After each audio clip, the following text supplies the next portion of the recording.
He looked into the distance. Akasha was hiding behind Nokia. Her figure was faintly discernible. Although she was in a sorry state, it was obvious that she had not been attacked. Sodeler, retreat. Tell the engineers to leave as well.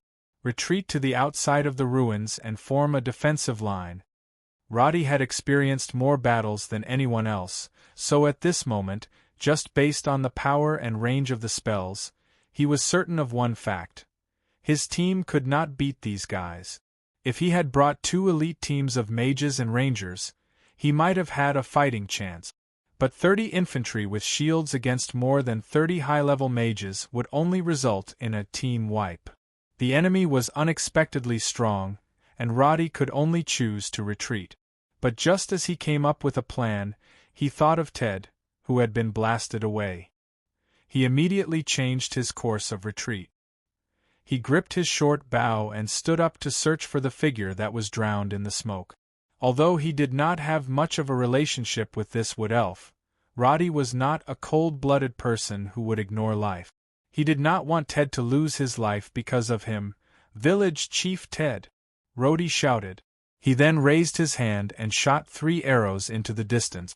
One of the arrows, arcane shot, broke through a shield and caused a scream to ring out. "Roddy!" Sodeler shouted from behind, indicating for him to retreat as soon as possible. But Roddy raised his hand and gestured for him to wait. He then rushed into the smoke and found Ted, who was leaning against the stone wall. Seeing that he was still alive, Roddy reached out and pulled him up. "Get out of here!" In the smoke, Ted's spellcasting was interrupted by Roddy's violent actions. His entire body stiffened. His expression was very interesting. First, he frowned, then he was surprised. When he confirmed that his hand was being pulled by Roddy, his eyes revealed an unprecedented anger. But before he could say anything, Roddy, who was running in front, shouted loudly in the Elven language, "Those guys are crazy. You run quickly. I'll do my best to delay them." Roddy was not trying to promote some humanitarian spirit. Regardless of whether Ted was here or not, he had to provide cover for his main force. He asked Ted to leave the battlefield now because he did not want to see him get involved. In the distance, the enemies were rushing over from the west.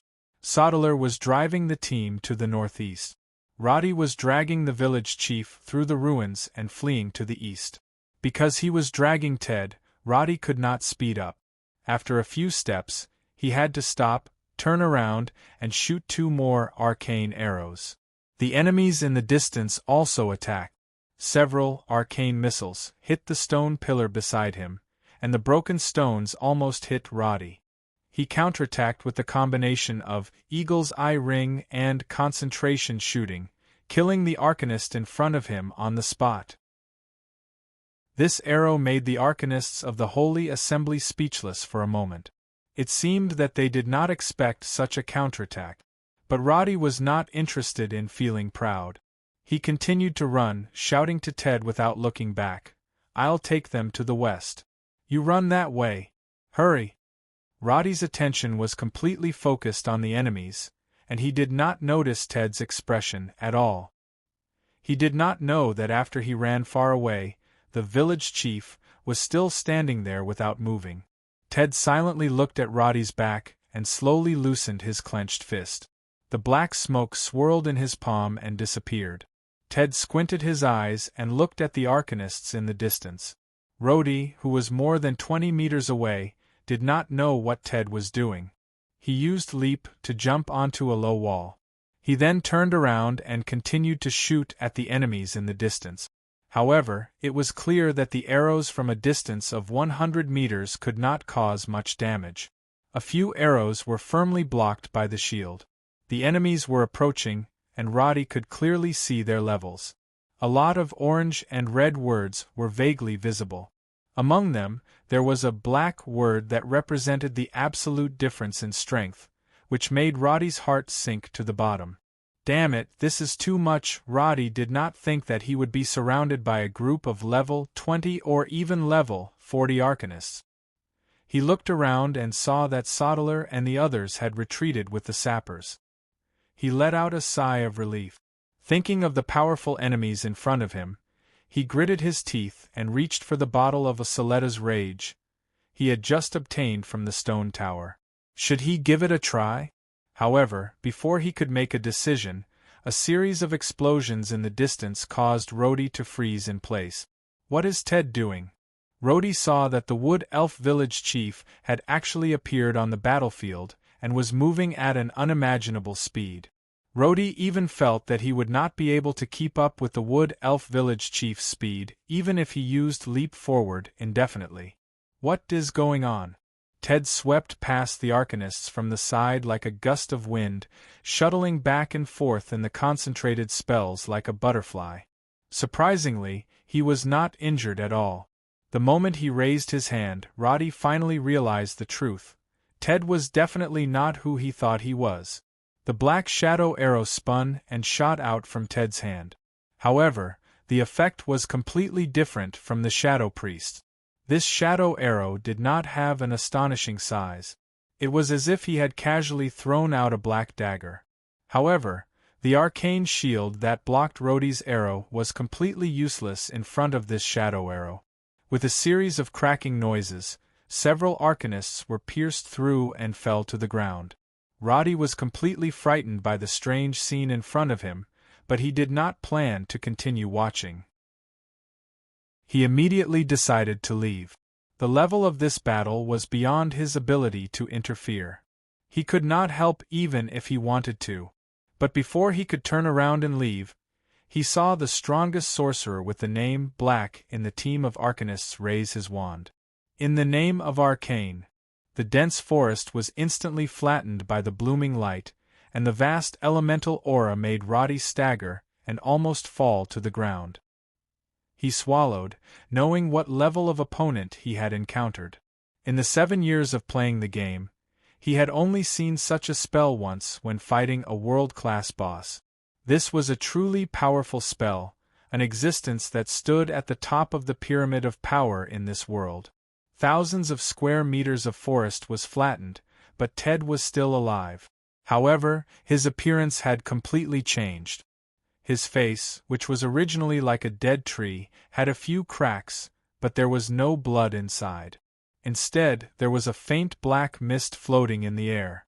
After the robe on his body was torn apart, his body structure seemed to have imperceptibly become strong and slender. He frowned, and there was a look of realization in his eyes. His raised hand slowly lowered, and then he stopped running. Instead, he ran toward the center of the ruins. The Arcanist Lucius quickly chanted a spell, and more than 40 Arcanists beside him attacked Ted non-stop. Their eyes were filled with fanaticism, and they had already forgotten about Roddy, who had shot their companion to death. Ted rushed into the entrance of the basement in the center of the ruins without stopping, and the Arcanists behind him chased all the way. Lucius' staff also lit up with a white light, obviously preparing to cast a more terrifying offensive spell. But Roddy suddenly had a bad feeling. There was nothing in the basement except for more than 500 charging crystals. Could it be that he... Chapter 378. Suddenly, there was no sound in his ears. The air seemed to have frozen. When a white light shone from the entrance leading to the underground of the ruin, the ground was blown up like a volcanic eruption.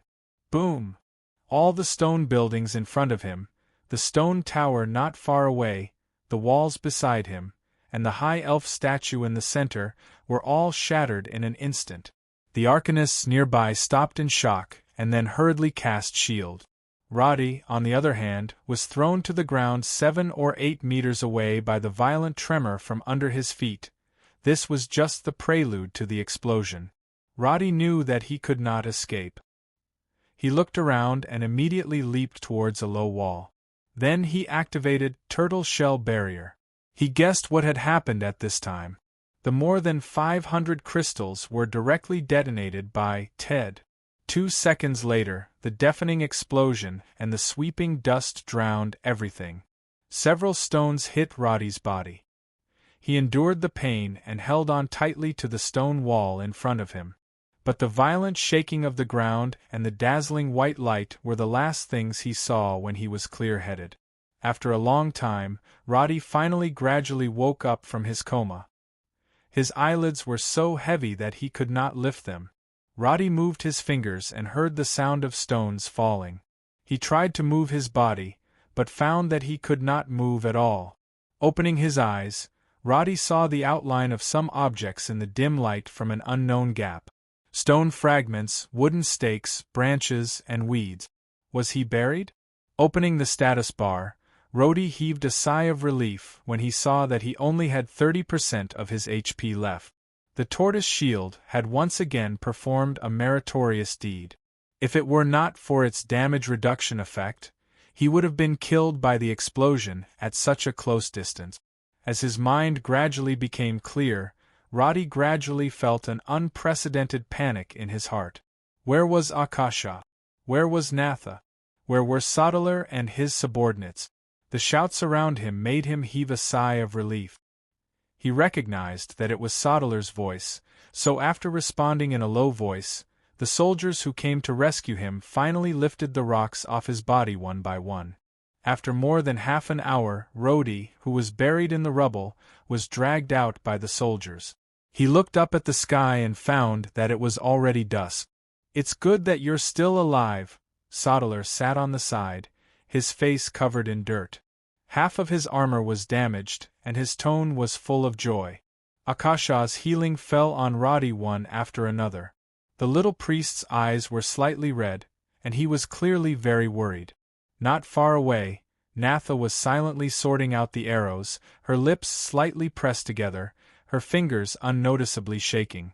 Looking around, Roddy gritted his teeth and sat up. He did not respond to Sodalar. Instead, he looked directly at the ruins not far away. Everything was gone. The underground of the High Elves' laboratory had been completely blasted open. The entire basement and all the buildings on the ground had been flattened. The land within 1,000 square kilometers had been completely changed. The tall trees in the surroundings had fallen to the side. Everything was proof of the terrible consequences of the explosion. Roddy slowly swallowed. His voice was a little hoarse as he asked, "Our soldiers?" 15 soldiers died because they were too close to the explosion area. The other injured soldiers have recovered their basic combat strength because of Akasha's treatment. But the charging crystals are all gone. All gone. Roddy clenched his fists slightly. An inexplicable anger rose in his heart. Who was that guy disguised as Ted? And why did those people from the Sacred Assembly come here? Where are the enemies? 7 bodies were left behind. Our team only gathered around 10 minutes after the explosion. When we rushed over, we found that they had all left. They seemed to have left in a hurry. But to avoid losses, I did not send anyone to follow them. This result made Roddy's heart sink. The Arcanists had been very close to the center of the explosion. He had thought that they would suffer even more losses. But in the end, only 7 of them had died. This kind of strength was really shocking. Looking up, Roddy saw that everyone around him was looking at him. Their eyes had lost some of their fighting spirit, but they all had more confusion. The consecutive accidents had caught them off guard.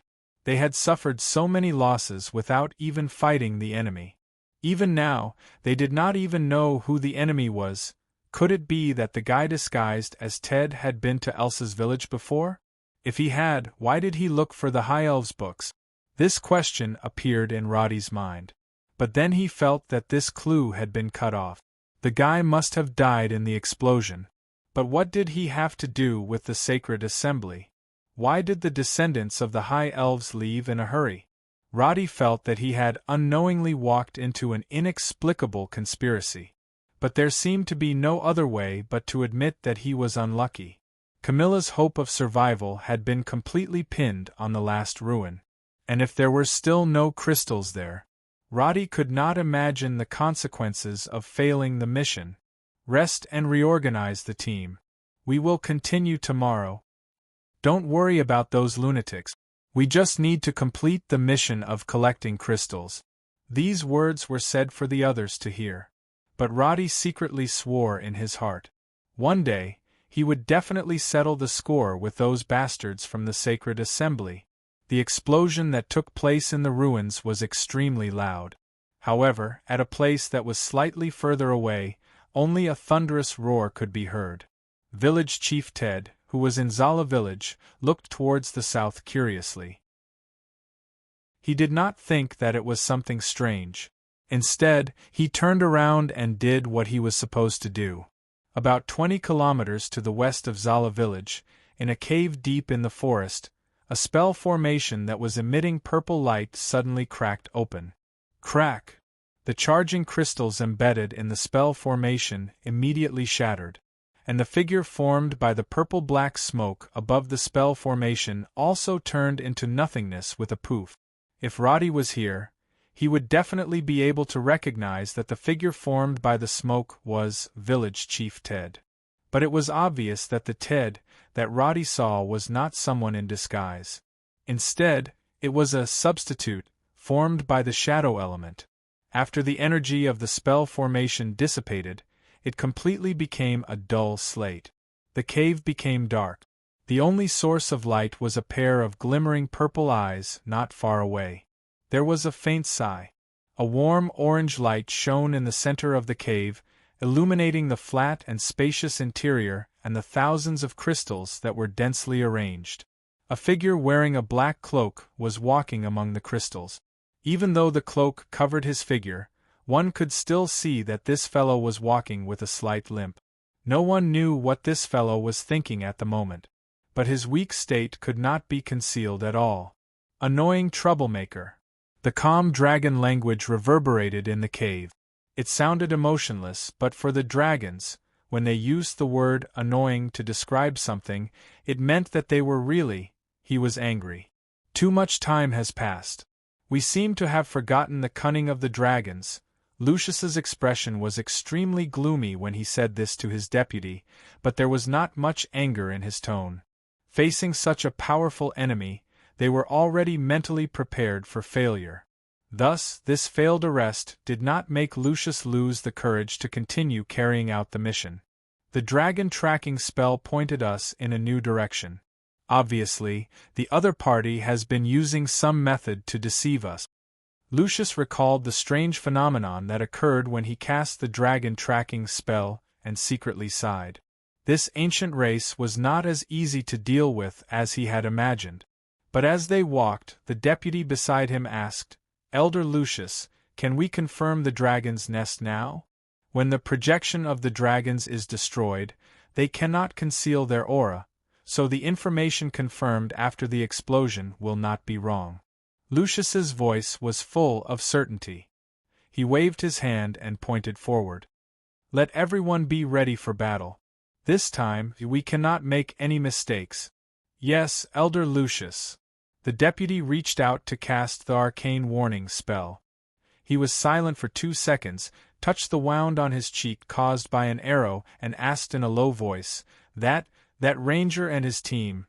I admire his courage to recklessly challenge the Holy Assembly." Lucius knew that he was referring to Roddy. After smoothing his slightly messy silver hair, the elder of the Holy Assembly casually said, "When everything is over, these insignificant fellows will naturally be found and cleaned up one by one." The deputy nodded in agreement. Although he did not say anything more, a sinister smile appeared at the corner of his mouth. At the same time, in the Pasha Magic Tower in Elson City, Camilla stared blankly at the magic array in front of her, holding her breath for a moment. During this period of time, Camilla, who had read a lot of information, was able to roughly determine the type of records she had captured through the magic array mapping sequence. However, this wave record in front of her, which could only be produced by the explosion of the charged crystal, made her completely flustered. "Mother, what happened?" Nephi, who was sitting next to her and reading the ancient books, raised her head and asked. Camilla tried hard to calm down and squeezed out a smile at her beloved daughter. "Nothing. Maybe I'm overthinking." Turning her head, Camilla tried hard to suppress the panic in her heart. She reached out to record this huge mapping sequence, but she could not help but think of that figure. She had thought that she would not worry about anyone other than her daughter, but at this time, Camilla had to admit that she was really afraid that something had happened to Roddy. It was not because he was looking for the crystal, but because Camilla felt that some other emotions seemed to have arisen in her heart. But before she could think clearly, she noticed another wave appearing on the magic array. This is Frost Element. Chapter 379. June 11th, early morning. After the explosion of the ruins, Roddy's team camped in the nearby forest and rested for the night. Due to the death of their comrades, the morale of the whole team was inevitably low. Reality would never be the epic stories told by the bards about heroes overcoming all obstacles.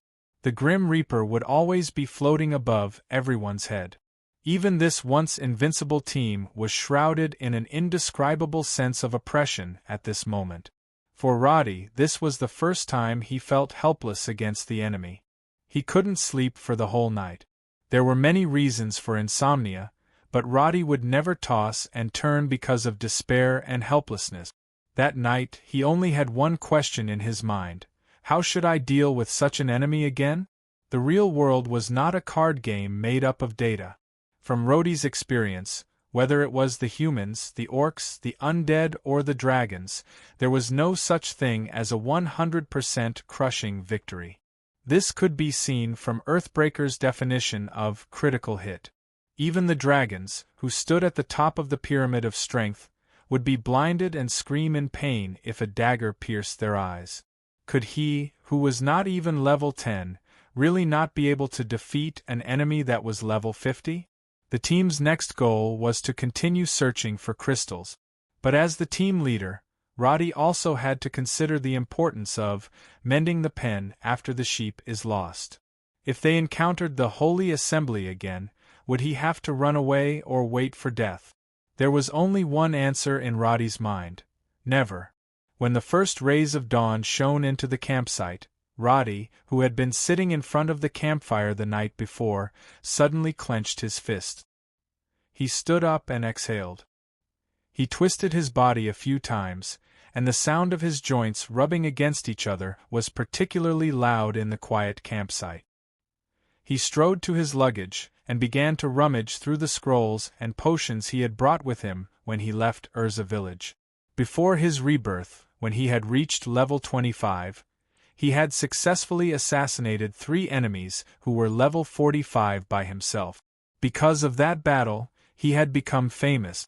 The title Shadow Hunter wasn't just given by the game. In the later stages of the game, when he reached level 59, it was also the name that the players gave Roddy. After the initial depression, Roddy immediately regarded the Holy Assembly as a feasible goal and began to plan. He was not afraid of failure and setbacks because Roddy had never lost hope. The soldiers gradually got up and began to eat breakfast. Sodeler, with 2 dark circles under his eyes, obviously did not sleep well last night. He ran back and forth in the campsite, not forgetting to encourage the morale of the soldiers in a low voice. Natha's figure occasionally appeared in the campsite, but she always quickly disappeared into the forest on the periphery. She seemed to be on guard against all movements. Akasha, who slept in Roddy's tent, was haunted by nightmares all night. When she woke up, there were still traces of tears at the corner of her eyes. The first thing she did after getting up was to rush out of the tent to confirm Roddy's position. When she saw him not far away, the little priest's rapid breathing gradually calmed down. Then she found that Roddy was discussing something with Sodeler, Natha, and more than 10 soldiers in a low voice. Don't think about approaching. Everyone, raise your shields at all times and take turns to move forward and block. At this time, Natha, pay attention. Halfway through his words, Roddy noticed Akasha's gaze. He turned his head and continued, "You just woke up. I'm talking about some tactical arrangement. You can cooperate and demonstrate." Oh, okay." Akasha hurriedly wiped her cheeks. When she looked up, she found that Roddy's gloominess from last night had been swept away. At this time, there was an indescribable sense of calmness. This was fundamentally different from the youths who would jump up and down in anxiety at the slightest setback. This kind of calm and steady aura seemed to subtly calm her heart. "Akasha, cast all your buff spells on me." As Roddy spoke, everyone listened to his explanation for half an hour. After that, they went through a drill in the morning. At noon, Roddy wiped the sweat from his forehead and announced that the whole team should continue forward. "The combat team will advance with me. The engineering team will follow behind. We must hurry." Roddy did not want to bet everything on the last ruin, so he let the 5 wood elf hunters explore the other 5 ruins that had a lower probability of finding crystals. This way, if they did not find anything in the final target, he would still have some leeway. But now it was already the 11th of June. If the transportation from the last ruin to Elson City was counted, the time left for Roddy was. He was afraid that there were less than 15 days left. The traces left behind in the temporary camp were not cleaned up. The ruins not far away from them still seemed to have a burnt smell. Time passed. 2 days later, the place had completely cooled down. Everything that was left seemed to have disappeared in the high temperature of the explosion. In early summer, the temperature in the forest gradually rose after the sun rose. In the afternoon, it was the hottest time of the day. At this time, in the center of the ruins, a figure wearing an ice-blue robe suddenly appeared. The man who seemed to have appeared out of thin air stood on the crystallized sand and stone. His face was unusually handsome. His ears had a sharp curve like those of the high elves. He was slightly taller than the average person, slender and well-proportioned. His dark blue hair was bound by a silver crown. Although his face was expressionless, there was an indescribable arrogance about him because he did not fit in with everything around him. His cold eyes slowly swept across the surroundings. The pervading majesty scared away all the birds and beasts in the nearby forest. He just stood there quietly. A layer of white frost gradually spread on the scorched ground around him. Some stones even cracked because they could not withstand the intense temperature difference. But he did not care about it. He just lightly inhaled, closed his eyes and carefully identified the smell in the air. After a few seconds, the corner of his mouth finally curved slightly. "Finally, found you." 16th of June. Elson City finally welcomed a team of people who came all the way from the Silent Forest. Under the orders of the Dukes of Angmar, the territory nobles had to fully cooperate with Roddy's long-distance transportation this time. His reputation for killing was there, and no one dared to slack off. So after the first batch of crystals was transported to Urza village, they immediately took turns to transport the crystals to Elson City. Up to this day, 93 recharged crystals had been transported into the inner city, not a single one missing. However, as the center of the city's defense, Camilla did not immediately check the purity or quality of the crystals. Instead, she went directly to Buffon, who personally escorted the crystals, and asked aloud, "Did Roddy not come back?" "Lady Camilla, Lord Roddy is still in the forest. The total amount of goods this time is..." "He's still in the forest? When was the last time he received any news?" Buffon did not expect Camilla to interrupt him without even asking about the number of crystals. But seeing her anxious face and worried look, he paused and hurriedly replied, "This batch of crystals should be obtained around the 1st of June.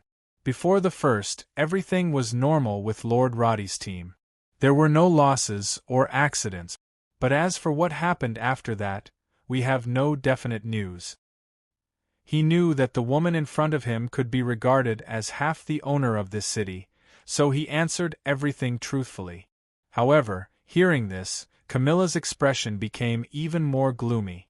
Her gaze swept across the team behind her, as if she wanted to say something, but in the end she still suppressed the emotions in her heart and said in a low voice, "Thank you, everyone. Just unload the crystal stones under the magic tower. Food and accommodation have been arranged." "Thank you, Lady Camilla." Buffon led the team and left. After a few steps, he saw a little girl not far away running cheerfully to Camilla's side. Then he heard the voice of the little girl calling "Mother." He was a little surprised. Camilla's appearance was too young. She did not look like a mother who had given birth to a child. However, he did not have a deeper understanding of Camilla's identity. After saying a few words, he looked at her for a few moments and left with the team. On the other side, Naife looked at Camilla's haggard face and worriedly asked, "Mother, you don't look well." Because she was not clear about Camilla's physical condition, Naife only thought that her mother was worried about Roddy, so she explained, "Brother Roddy is very strong. It only took him a few seconds to defeat those guys." Camilla forced a smile. She gently stroked Naife's red hair and said in a low voice, "I've heard you say so many times. Your brother Roddy is the best." Although she said that, she kept praying in her heart that the large-scale explosion of the crystals had nothing to do with Roddy. However, logically speaking, who else but Roddy would have something to do with the explosion of the charged crystals? Could he have already, Mother? Camilla suddenly woke up. Seeing her daughter's worried expression, she tried to suppress the panic in her heart and changed the topic. "What have you been reading these few days? Tell me about it. You can't be lazy." "I'm reading A Conversation with Dragons that Big Sister left behind." Naife pointed at the sky. "I didn't know there was such a magical race in this world. They can actually transform into human form and communicate with the High Elves.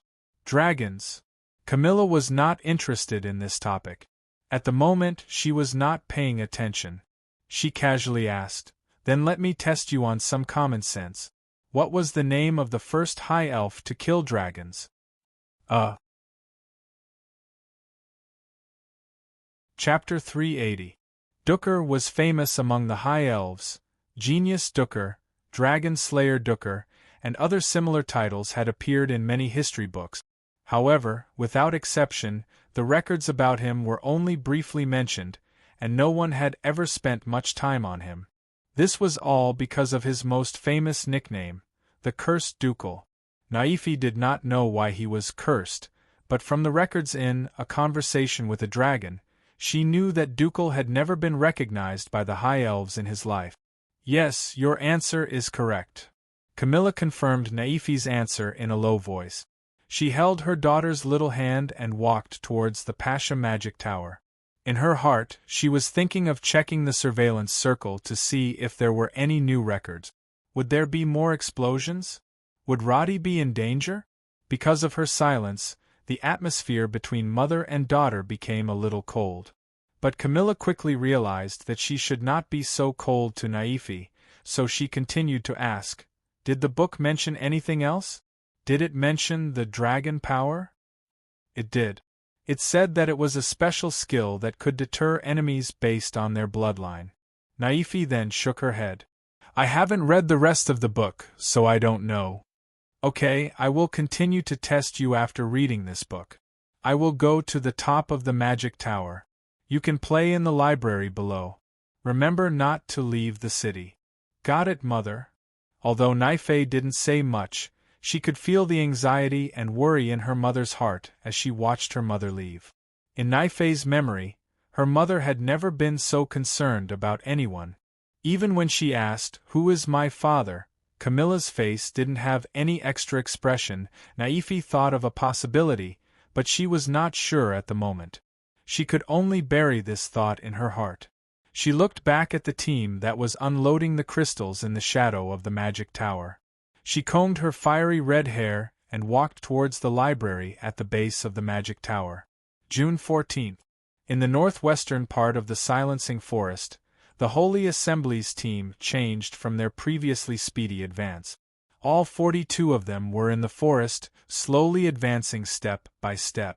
When the adjutant next to Lucius gestured for them to stop, everyone immediately stopped in their tracks. The Arcanists did not gather any elements at this time, and after they retracted their auras, even the most sensitive hunters would not be able to detect their presence. But such lurking was child's play in Lucius's eyes.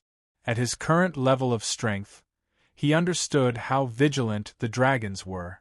Therefore, an hour ago, he had cast an arcane barrier that could perfectly cover sound, smell, aura, and even elemental rhythm. It was obvious that Lucius had made ample preparations. Slaying a dragon required careful planning and calculation, and it was definitely not as simple and crude as charging in and fighting. Dragons were advanced creatures, and dragons that were seriously injured and hiding in the forest would naturally be extremely vigilant. The arrogant dragons that the bards spoke of were just to coax children.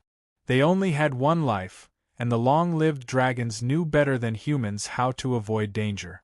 Elder, all the team members are in position. The adjutant reported the status of the team to Lucius in a low voice. The members of the investigation team have reported the result. As you guessed, there are no crystals in the ruins. After all, dragons are not creatures that are stuck in their ways. They know how to learn better than humans. Lucius was not surprised at all. He raised his hand and pointed to the normal scenery in front of him. The other party took away the crystals left in the ruins and then built an alarm array and a protective barrier next to it. But although the disguise is ingenious, it is still traceable. Knowing about the barrier, Lucius was not in a hurry to attack. For a team with the tooth of morning, there was no need to waste effort to alert the enemy. He slowly placed their morning tooth in front of him and continued, "It won't take long to disintegrate these enchantments. So, we have to start maintaining the chaos defense enchantment, now. When the enemies appear, everything will go according to plan." Lucius slowly exhaled, and said with a solemn expression, "Remember, even if the other party is a seriously injured dragon, we will not have a second chance." "Yes, Elder." The adjutant passed down the order in a low voice. In less than half a minute, the arcanists standing in a special formation began to silently chant incantations. When the chaos defense barrier, which gathered the power of all the mages, was quietly formed, Lucius looked up at the arcane barrier that could perfectly disguise the team. After confirming that there was no problem, he raised his hand and began to cast the spell. At the same time, Roddy's team had just stepped into the ruins. Because he did not bring the engineering team with him, Roddy, who only wanted to find the ruins as soon as possible, had rushed all the way here. Because of the limited manpower, Roddy only let Natha and 2 scout teams explore and guard the surroundings. After confirming that there was no abnormality, he immediately ordered the team to start searching the ruins. It was indeed, as Camilla had described, a military fortress that had not been destroyed. The High Elves' architecture was different from that of humans. From Roddy's point of view, the fortress in front of him was completely like a miniature version of Elson City. The walls were not high, and the area was not large, but the well-preserved buildings inside could be said to be complete. The High Elves' village that they had seen before had many wooden buildings that were now unrecognizable. However, the fortress was completely intact because it was made of pure stone. The armory, equipment warehouse, dormitory, and canteen were still standing, but the original training ground had long been covered with trees as tall as the walls. As far as the eye could see, everything seemed to be filled with a primitive aura. Do not miss any place. Search carefully and report immediately if there is anything. With a short bow on his back and a battle axe in his hand, Roddy pointed around. Team 1 and Team 2, search all the rooms on the ground. Team 3, pay attention to the entrance to the basement. Team 4, stand guard outside. After giving out the orders, Roddy looked up at Natha, who was standing on the giant tree, and made a gesture. He then turned around and made a battle alert gesture to Sodalar and Akasha behind him. Then he looked at Nokia, who was guarding the entrance of the fortress, and walked into the depths of the fortress. Although he looked calm on the surface, the closer he got to the fortress, the tighter his heart became. It would be a lie to say that he was not nervous. Although Roddy could withstand the pressure, it did not mean that he could be calm as water. His heart was beating faster. His hand that was holding the axe was sweating. Rhodey was familiar with Elson City. He knew that in the fortress, the central array that stored the crystals were usually located in the center of the entire building complex. That was the command tower that Rhodey had just entered. But as soon as he entered, Roddy was the first to notice the marks on the ground. Footprints. There was a soft carpet of fungi on the ground in the stone room, and a few footprints were clearly visible. Sodeler immediately took a few steps forward and lowered his head to confirm. They should have been left within a day. The footprints from the leather soles have not disappeared. Rhodey's expression changed slightly. Without saying anything, he picked up his axe and continued to walk inside. Sodeler held his sword and shield and followed behind him. Akasha, who was standing at the door, frowned and looked around as if she was trying to confirm something. But she soon found that she was about to be left behind by Roddy. In the darkness, she hurriedly lit up the ring on her hand and followed the two. The command room was not big, and Roddy quickly found the place marked, Charged Crystal Warehouse. But after entering the stone door, the scene in front of him made his heart instantly turn cold. The entire room was empty. There was nothing, and he and Sodeler both noticed a detail at the same time. The dust on the ground had very obvious prismatic marks, which meant that there had indeed been crystals stored here. Sodeler carefully examined every detail in this room and then said in a low voice, "There are two people's footprints extending all the way here. There aren't too many traces of people walking here. And from the marks of the dust, there are at least 500 crystals here, maybe even more than that. I've heard of magic that can move things, but with so many crystals, I'm afraid it will be difficult to move them all at once. Someone can move them all at once." Roddy narrowed his eyes. He did not think of anyone else in his mind. The first thing that came to mind was the Arcanist from the Saint Assembly marked in black. Only someone of this level could easily move so many crystals, and logically speaking, it was normal for the Saint Assembly to be interested in the Charged Crystal Warehouse. So Roddy instinctively guessed that this was done by them. But Roddy did not become angry or lose control of his emotions. He took a deep breath and turned around.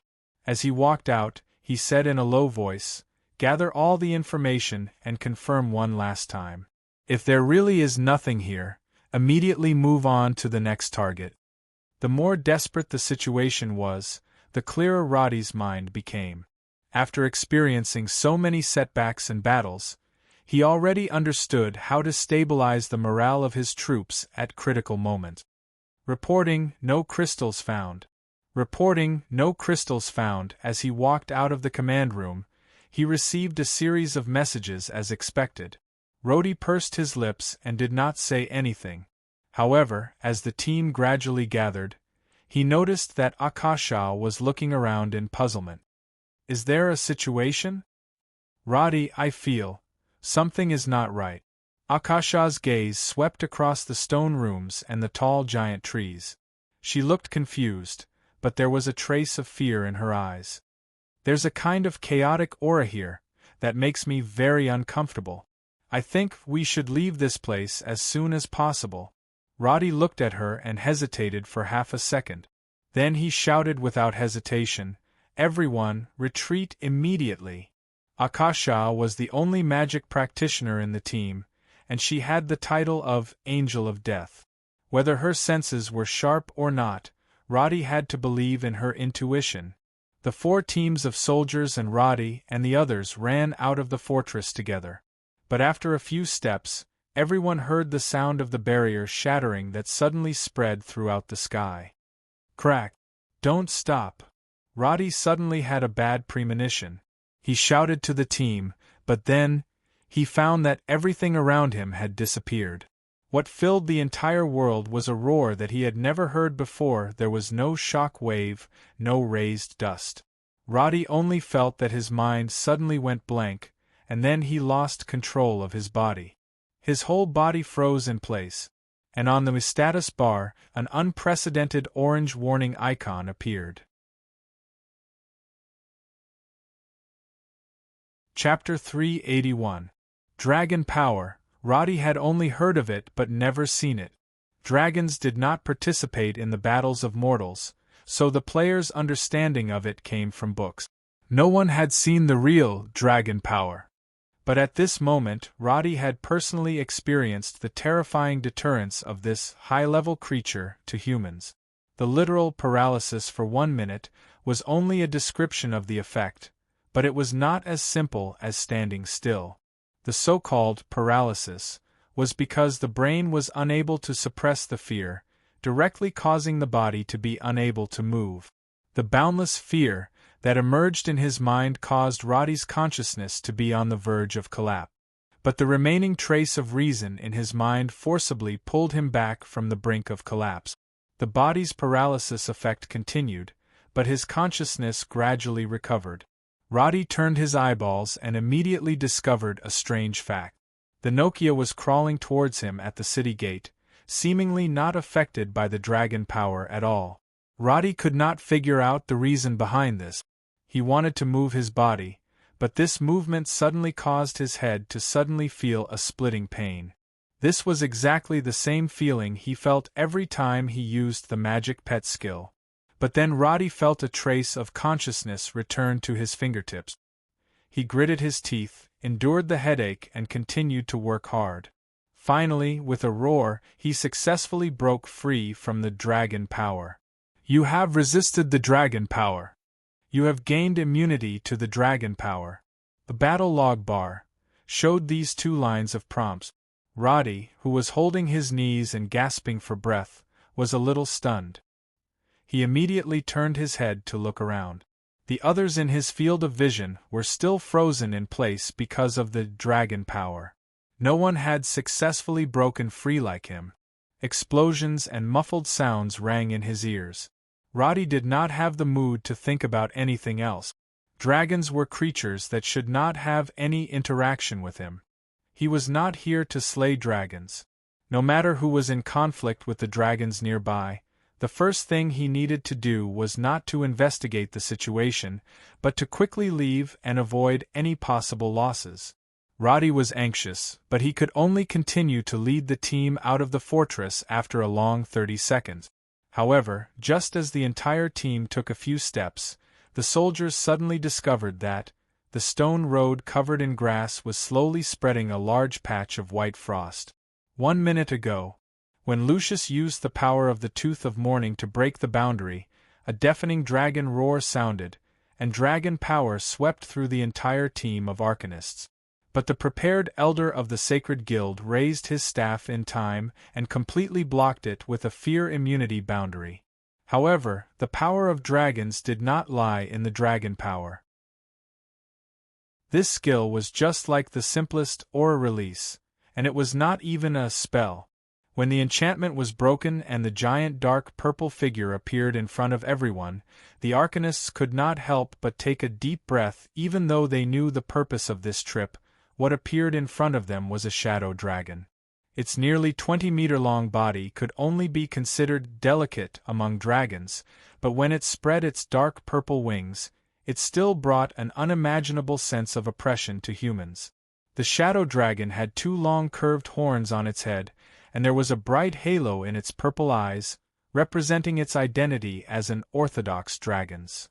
However, the moment this shadow dragon appeared, the experienced Lucius noticed a huge wound on its abdomen. As expected, it's seriously injured. The Sacred Guild knew dragons better than any other force. Unless they had no other choice, these powerful creatures were never willing to appear in the territory of other races. Ever since the Sacred Guild detected traces of dragons in the Forest of Silence, they had guessed that the shadow dragon was forced to recuperate here after being injured.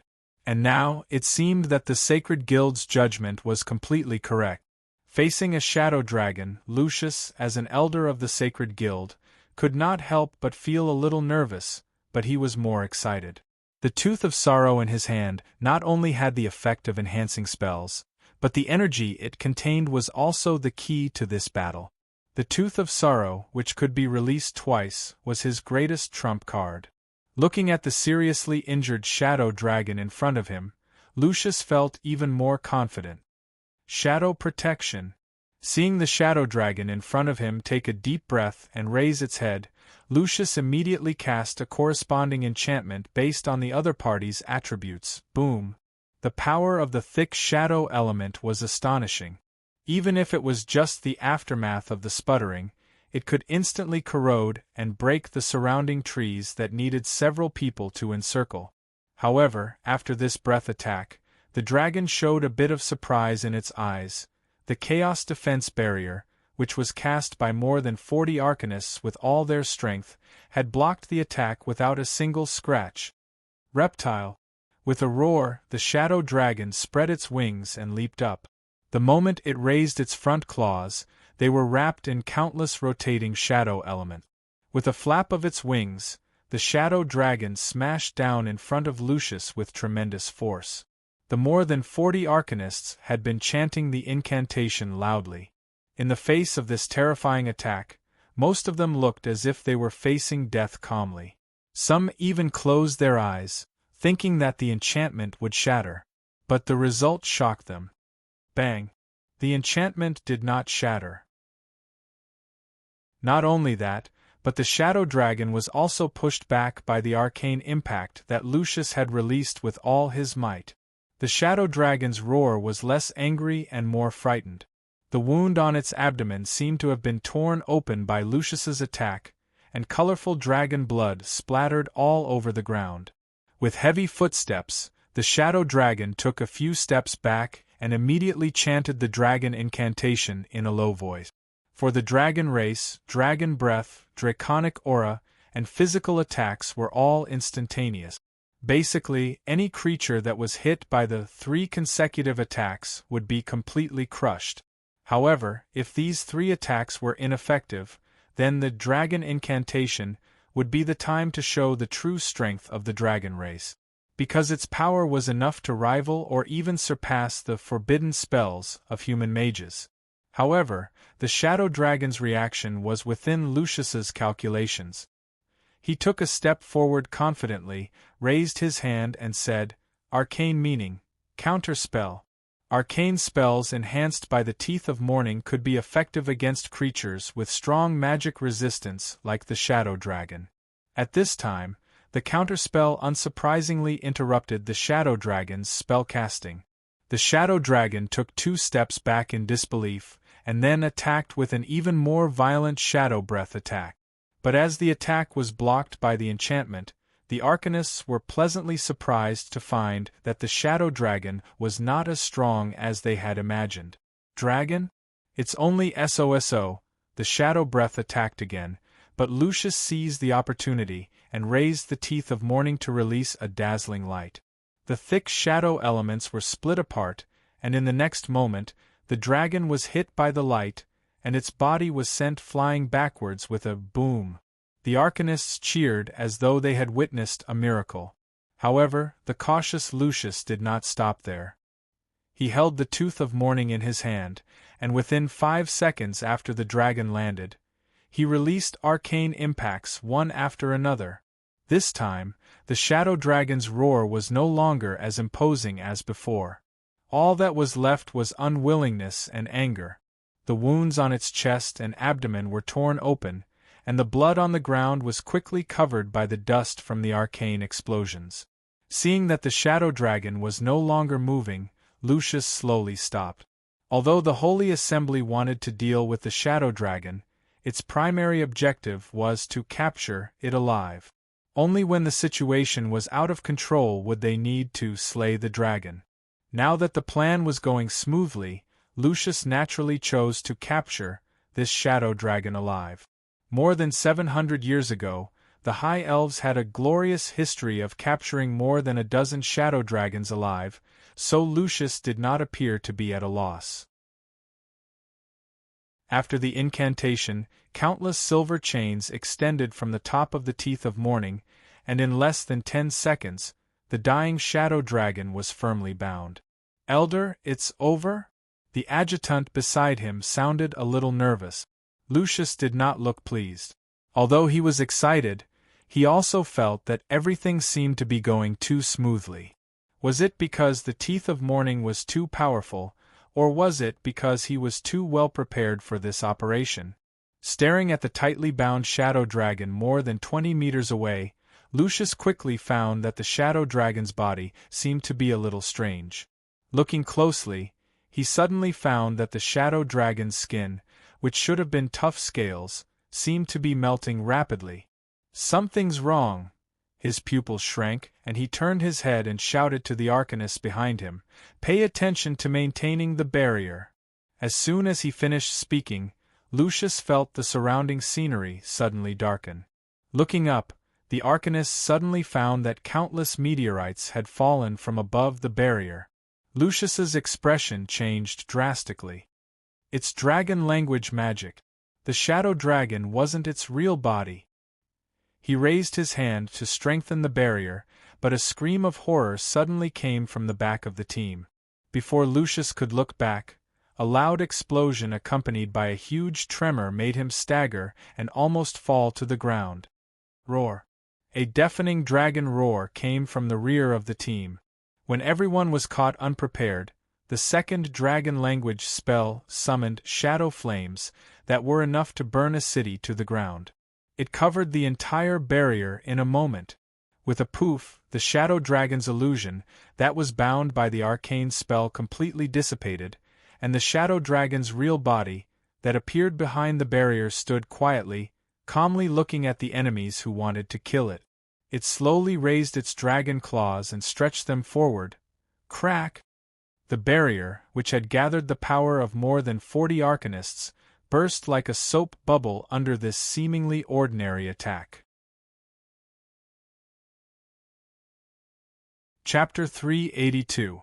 It was not that Lucius had not imagined the possibility of the enemy using illusions, but he did not expect the dragon's illusions to be so realistic that they could perfectly deceive everyone's perception. By the time he realized the seriousness of the problem, it was already too late. The Chaos Defense Barrier was built with the magic power of 41 powerful arcanists. It could resist all forms of damage, and its defensive power was astonishing. Theoretically speaking, even a series of skills used by the Shadow Dragon after it appeared would not be able to break this barrier. But everyone, including Lucius, had overlooked a fact. The strongest aspect of the dragons was not physical or magical power, but wisdom. Under the double attack of meteor and shadow flame, the boundary was like a trembling thatched hut in a storm, on the verge of collapse. The shadow dragon raised its hand to make the final blow, precisely exceeding the limit that the boundary could withstand at this moment. It destroyed the boundary in the shortest time with the least cost. Amidst the shattering sound, the arcanists maintaining the boundary felt dizzy, and more than half of them collapsed to the ground, completely losing the ability to continue casting spells. Lucius panicked a little. He looked up at the dragon in the distance and found that although the other party was calm, it was not unscathed. Its abdomen had the same 2-meter-long wound as the illusion, but the difference was that the dragon's scales around the wound were engraved with a ring-shaped magic array, and the energy source was the 13 charging crystals embedded on the surface of its body. This was obviously a measure to treat and prevent the wound from rupturing. Facing this injured dragon, Lucius understood that his team could only advance and not retreat. So he quickly cast a protective boundary and summoned 2 elemental totems on the ground to restore the magic power of his subordinates. All of this was done in 3 seconds, and in these 3 seconds, the shadow dragon only made one move. Its dragon claw landed on the ground in front of it, calmly activating a magic array that had been set up long ago. Purple lines suddenly appeared, and the spreading shadow elements formed 10 5-meter-long shadow dragon fledglings with 4 strong limbs but no wings. The barrier that Lucius had just cast lasted only 3 seconds before it was smashed by the roaring young dragons that pounced over. After the barrier was broken, the arcanists in the front row didn't even have time to scream before they were torn into pieces by the sharp dragon claws. The young dragon's teeth crunched the human heads that were torn off. The bloody scene completely shocked the mortals who wanted to slay the dragon. Lucius, who was gripping the morning tooth tightly, realized that the shadow dragon in the distance did not seem to have any intention of joining the battle. The other party's eyes were as calm as an ancient well. Even when an arcane spell passed in front of it, it did not move. The pair of purple eyes occasionally swept across the battlefield in front of it, but Lucius found that, for a moment, it seemed to be paying attention to something outside the battlefield. But this was no longer a problem he could consider. Right now, the Arcanists did not have the combat power to stop the young dragon because of the collective lack of mana. The only thing Lucius could do now was to use the Tooth of Mourning as the last opportunity to attack and severely injure the other party. If the last attack also failed, then the entire Sacred Assembly would have no hope of turning the tables. Block them. At this critical moment, the Elder of the Sacred Assembly made the decision to strike with all his might. But he did not charge directly at the dragon. Instead, he immediately cast an arcane bind and 4 or 5 silent arcane impacts, stabilizing the front line with his absolutely powerful control ability. He then stepped forward and assumed the posture of fighting back with all his might against the young dragon. Even though the situation was critical, Lucius did not forget to lower the opponent's vigilance. His powerful strength immediately alleviated the pressure brought by the young dragons. The team that had lost more than 10 people immediately stabilized their footing and began to defend and counterattack. Lucius's ability to become an elder was not an exaggeration. He cast almost all his spells silently, and after a short spell, he even summoned 4 tall arcane guards to fight with the young dragons, successfully pushing back the front line. The Arcanists began to control and counterattack with tacit understanding. With Lucius's powerful arcane bombardment, the 10 young dragons' arrogance immediately disappeared. As the elder gradually came to the front of the team, the shadow dragon, which had been motionless all this time, suddenly stared at the Tooth of Mourning in his hand. Obviously, it had sensed Lucius's intentions. What surprised Lucius was that the other party did not press down with its palm or breathe. Instead, it began to chant an obscure dragon incantation. This scene made Lucius clench the Tooth of Mourning in his hand. Lucius knew very well that dragons could not move while casting spells. And this was the moment he had been waiting for. The Tooth of Mourning was immediately raised and aimed at the shadow dragon, which was less than 20 meters away. At this distance, Lucius's chances of hitting the dragon were close to 100%. He ignored all the sounds and enemies around him and focused only on the target in front of him. But just as the last trace of elemental power was about to be injected into the dragon's tooth, the dragon in front of him suddenly disappeared. Bang! The shadow dragon, which had been standing in place, was hit by a huge force and sent flying. What made all the Arcanists dumbfounded was that it was not a spell that hit it, but a larger, bluish-white frost dragon. Do you think you can escape punishment by escaping here? The dragon's roar resounded through the forest, and the frost dragon's huge claws followed closely, deeply embedded in the body of the shadow dragon that had fallen to the ground, and flung it away. After a loud rumble, dozens of giant trees on the left side of Lucius's vision were completely broken, and the shadow dragon had actually moved more than 50 meters. Die. The next moment, the frost dragon, with its back facing the Saint Assembly team, spread its wings. Along with its movements, rich elements that were comparable to the ice storm instantly swept out.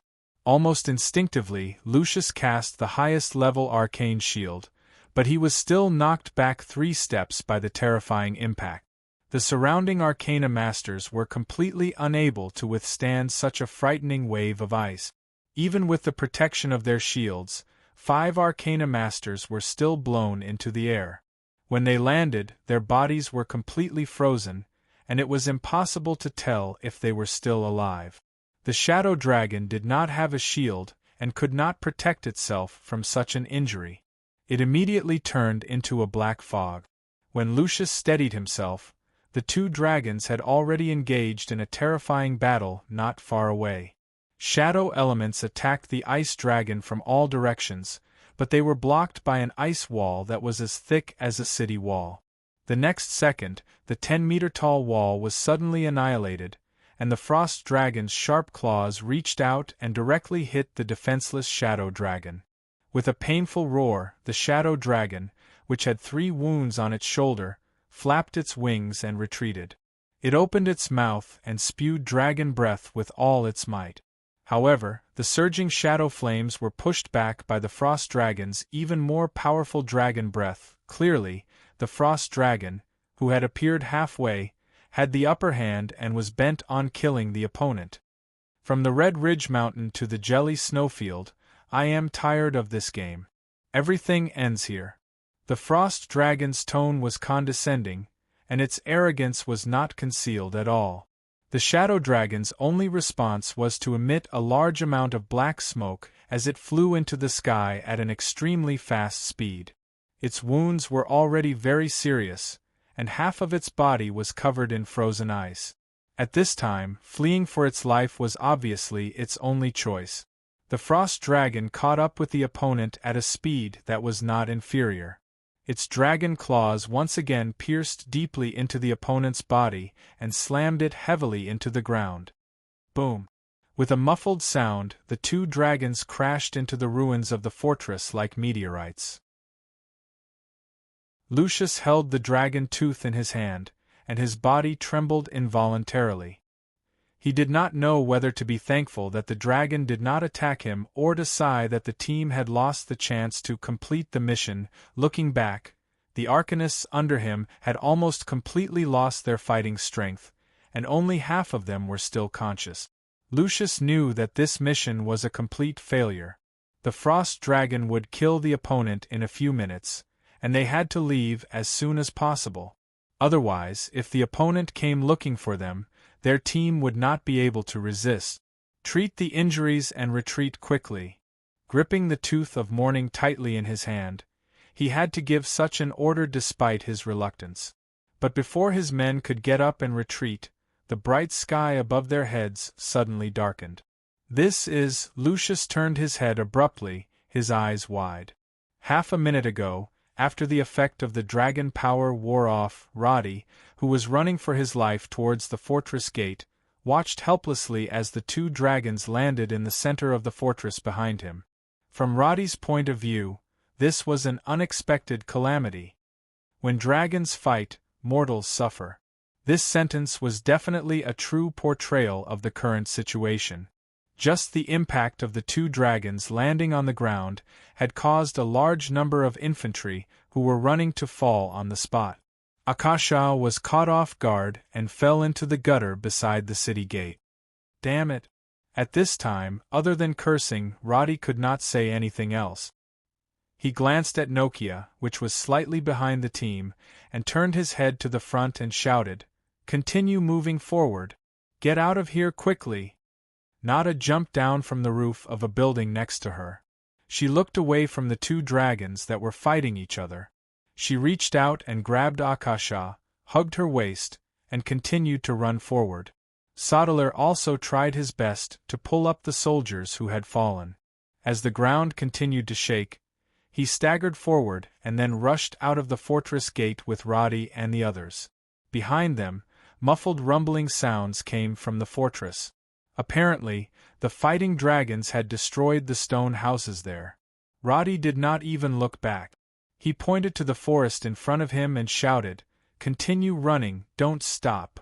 But just as he finished speaking, the ground not far in front of him cracked without warning. A black curtain of light shot up from the crack and divided the advancing troops into two. Roddy, Sodeler, Akasha, Natha, and 7 soldiers were on the side closest to the fortress, while the remaining 20 soldiers were on the other side of the curtain of light. Bang! Sodeler, who was originally running, could not stop in time and was bounced back by the curtain of light as if he had hit a wall. "What the hell is this?" Roddy was completely stunned. He immediately looked to both sides and around. Finally, he turned back and saw a huge, hemispherical light curtain barrier appearing over the entire fortress.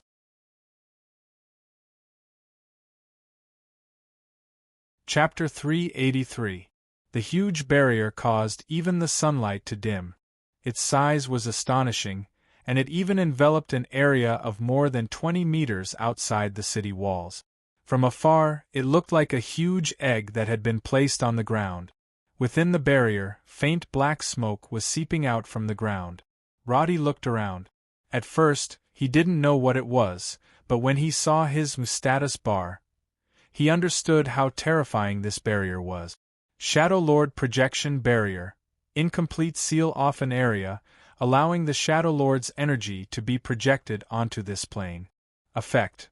Shadow spell damage increased by 500%, casting time reduced by 80%, and the density of all other elements within the barrier reduced by 90%.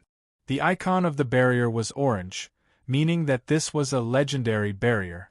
It was a formation that could only be constructed by units that had advanced to level 60 and above.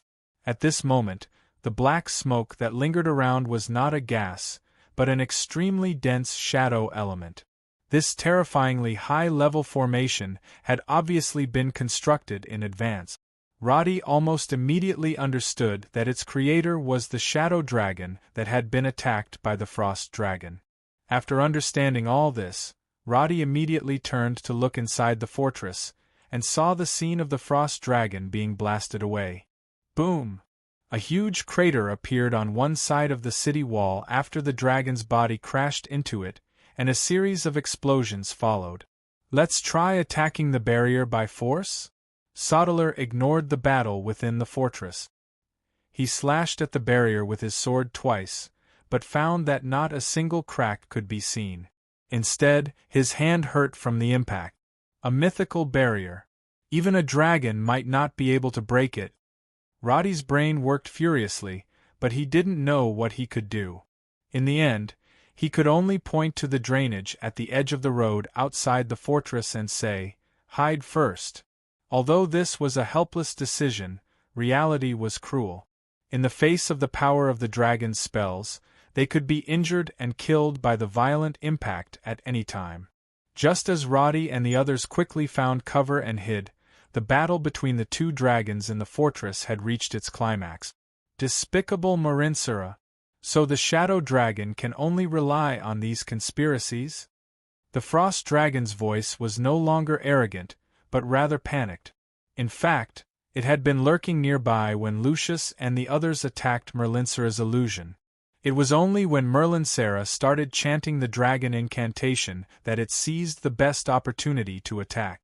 After a series of attacks, it had already inflicted several wounds on Merlinsura's body. She thought the battle would end there, but to her surprise, Merlinsura had lured her into a trap at the cost of severe injuries. Despicable! This was Merlinsura's only response. "Weesum, I'll pay you back for all the pain you've caused me." Weesum tried to struggle, but his frost spells were no longer as powerful as before due to the sharp drop in the elemental density. The condensed shield could not block any attacks, and the spells he cast were of no threat to Merlinsura. In just 2 rounds, he had fallen into an absolute passive position. After his body was thrown onto the city wall, a series of shadow arrows the size of carriages bombarded him like a storm. Amidst the muffled sounds, large pieces of dragon scales splattered, and blue blood splattered everywhere. Weesum tried to get up, but because of the endless shadow spells, he couldn't even stand up. The sunken city wall could not withstand the attacks of this level, and began to crumble. In order to set up this trap, Merlinsura had been searching for recharged crystals in the ruins for the past month. But after encountering the variable of the Holy Assembly, she could only choose to beat them at their own game. At the cost of a round of fierce attacks, she lured Weesum into the semi-finished magic circle. Because the crystals hadn't reached the ideal value, the magic circle wasn't perfect, but it was enough to deal with the giant dragon in front of him. However, although Merlinsera had successfully turned the tables, she had paid a heavy price. The healing magic circle on her abdomen was broken, the wound had completely ruptured, and half of her body was covered in frost. Some parts of her body had suffered severe frostbite, and even showed signs of necrosis. Even so, the shadow dragon's eyes were still calm. For the sake of revenge, she was willing to bear any pain and sacrifice. "You lunatic!" Visam sounded exasperated, but he was hit in the head while he was trying to dodge. The powerful shadow corrosion blinded him in one eye, and his howl of pain echoed in the barrier. He wanted to run away, but just as he was about to cast a spell to hide, Marinthra's cold voice extinguished his last glimmer of hope. "This magic circle can only be destroyed from the outside. You can't escape." The ice dragon cast an ice barrier in vain, trying to completely freeze his body in ice. But the barrier that was usually immune to all damage completely shattered under Merlinsera's merciless finger of death. Shadow Spirit Seal. Dozens of black chains as thick as a dragon's tail emerged from the ground and instantly bound the ice dragon tightly. When his wings were forced to retract, Wisam could no longer dodge and fell to the ground with a thud. "You are a disgrace to the dragons. The shadow dragon must be eliminated." Merlinsera didn't attack with her magic anymore. Instead, she personally came in front of the blinded ice dragon, raised her dragon claw, and smashed it down. Crack! Wisam's curses stopped abruptly. He knew that it was useless to say anything now, so he could only desperately struggle against the shackles around his neck. Merlinsera raised her dragon claw for the second time, but before she could land it, the magic circle beside her suddenly cracked. The Shadow Lord's projection, magic circle suddenly dimmed, and then completely disappeared. The shadow energy that kept gushing out from the ground immediately stopped, and the chains that bound the giant dragon instantly lost their binding force. Wisam, who was struggling frantically, suddenly broke the chain around his neck and bit Merlinsera's neck. This situation was unexpected. Although the magic boost brought by the magic circle had disappeared, the shadow element was still strong. Merlinsera tried hard to form a shadow shield around her neck to prevent her opponent from biting her while she desperately smashed her dragon claws on Wisam's throat. Bang! Bang! Bang! At this time, the stalemate had completely turned into a life-and-death battle between the two dragons. They were attacking each other's vital parts with all their might and had no time to care about what was happening around them. Gradually, the frost dragon's body began to lose strength. Just as Merlinsera was about to run out of energy, a ray of light suddenly struck the side of her body. Boom! Wisam loosened his mouth and fell to the ground, while Merlinsera flew out. Lucius, who was holding the Tooth of Mourning, removed the invisibility shield on the surface of his body, and he could no longer hide the crazy smile on his face. When the sandpiper and the clam fought, the fisherman reaped the benefits. Lucius, who had taken a risk, had finally become the biggest winner of this battle. Lucius had used the Tooth of Mourning to break the incomplete Shadow Lord's projection magic circle from the outside. After completing the final blow, the dragon's tooth cracked into pieces. But he did not care about losing this magic tool, because in front of him were two dragons who had lost the ability to resist after being seriously injured. Both of the ice dragon's eyes were blind, and the flesh around its throat was twisted. It was still bound by the shadow chains, and it was already gasping for air. Not far away, the shadow dragon was covered in wounds, and its injuries were even more terrifying than the ice dragon's. It was in a coma, and its breathing was weak. Obviously, it would not last much longer. Lucius could not suppress the joy on his face. He raised his hand to cast arcane restraint, but then he frowned. Because the range of the Shadow Lord's projection was too large, the surrounding elemental density did not immediately return to normal, so the power of the arcane spells was severely affected. But this was not a problem. After his subordinate's magic power recovered a little, These 2 dragons would become the most abundant harvest of the sacred assembly in the past 100 years. Taking a deep breath, Lucius tried to calm the excitement in his heart. He cast one arcane spell after another to strengthen the restraints on the 2 dragons. He knew very well that if he completed this mission, his position in the sacred assembly would be unshakable. Just as Lucius was casting spells on the 2 dragons, Roddy, who was hiding 100 meters away, happened to witness everything through the city gate. Holding the thorn of ice crystals tightly, Roddy first waved his hand to have the team isolated by the boundary in the distance crawl on the ground and wait for orders. He then crouched down and quickly calculated the situation. Roddy never thought that the battle would be reversed like this, and that the Sacred Assembly mage would become the biggest winner. Judging from the speed and power of the opponent's spells, Roddy could confirm that the opponent was around level 50. In terms of strength, he was absolutely powerful. If he were to fight the opponent one-on-one, he would probably be killed in a second. No matter how one looked at it, Roddy's only option was to escape. This seemed to be the wisest way: preserve their strength and wait for revenge when they had enough strength. But in fact, Roddy knew that it was impossible for them to escape silently without the help of spells. If the dozen of them made even the slightest movement, the opponent would definitely discover them. And if they waited here, it would be no different from waiting for death. There was no place to hide, and the only intact stone houses were still in the fortress. As long as they went over, they would definitely be discovered. If they escaped, they might survive, but everyone else, including Akasha, Sodalar, and Natha, had no hope of survival. Roddy retracted his body, took a deep breath, and suddenly found a flashing debuff on the status bar. Elemental exhaustion. The elemental density is too low. Except for shadow spells, the effects of other spells are reduced by 85%. The duration was 5 minutes, and when Roddy observed it, the 85% value flashed and became 84%.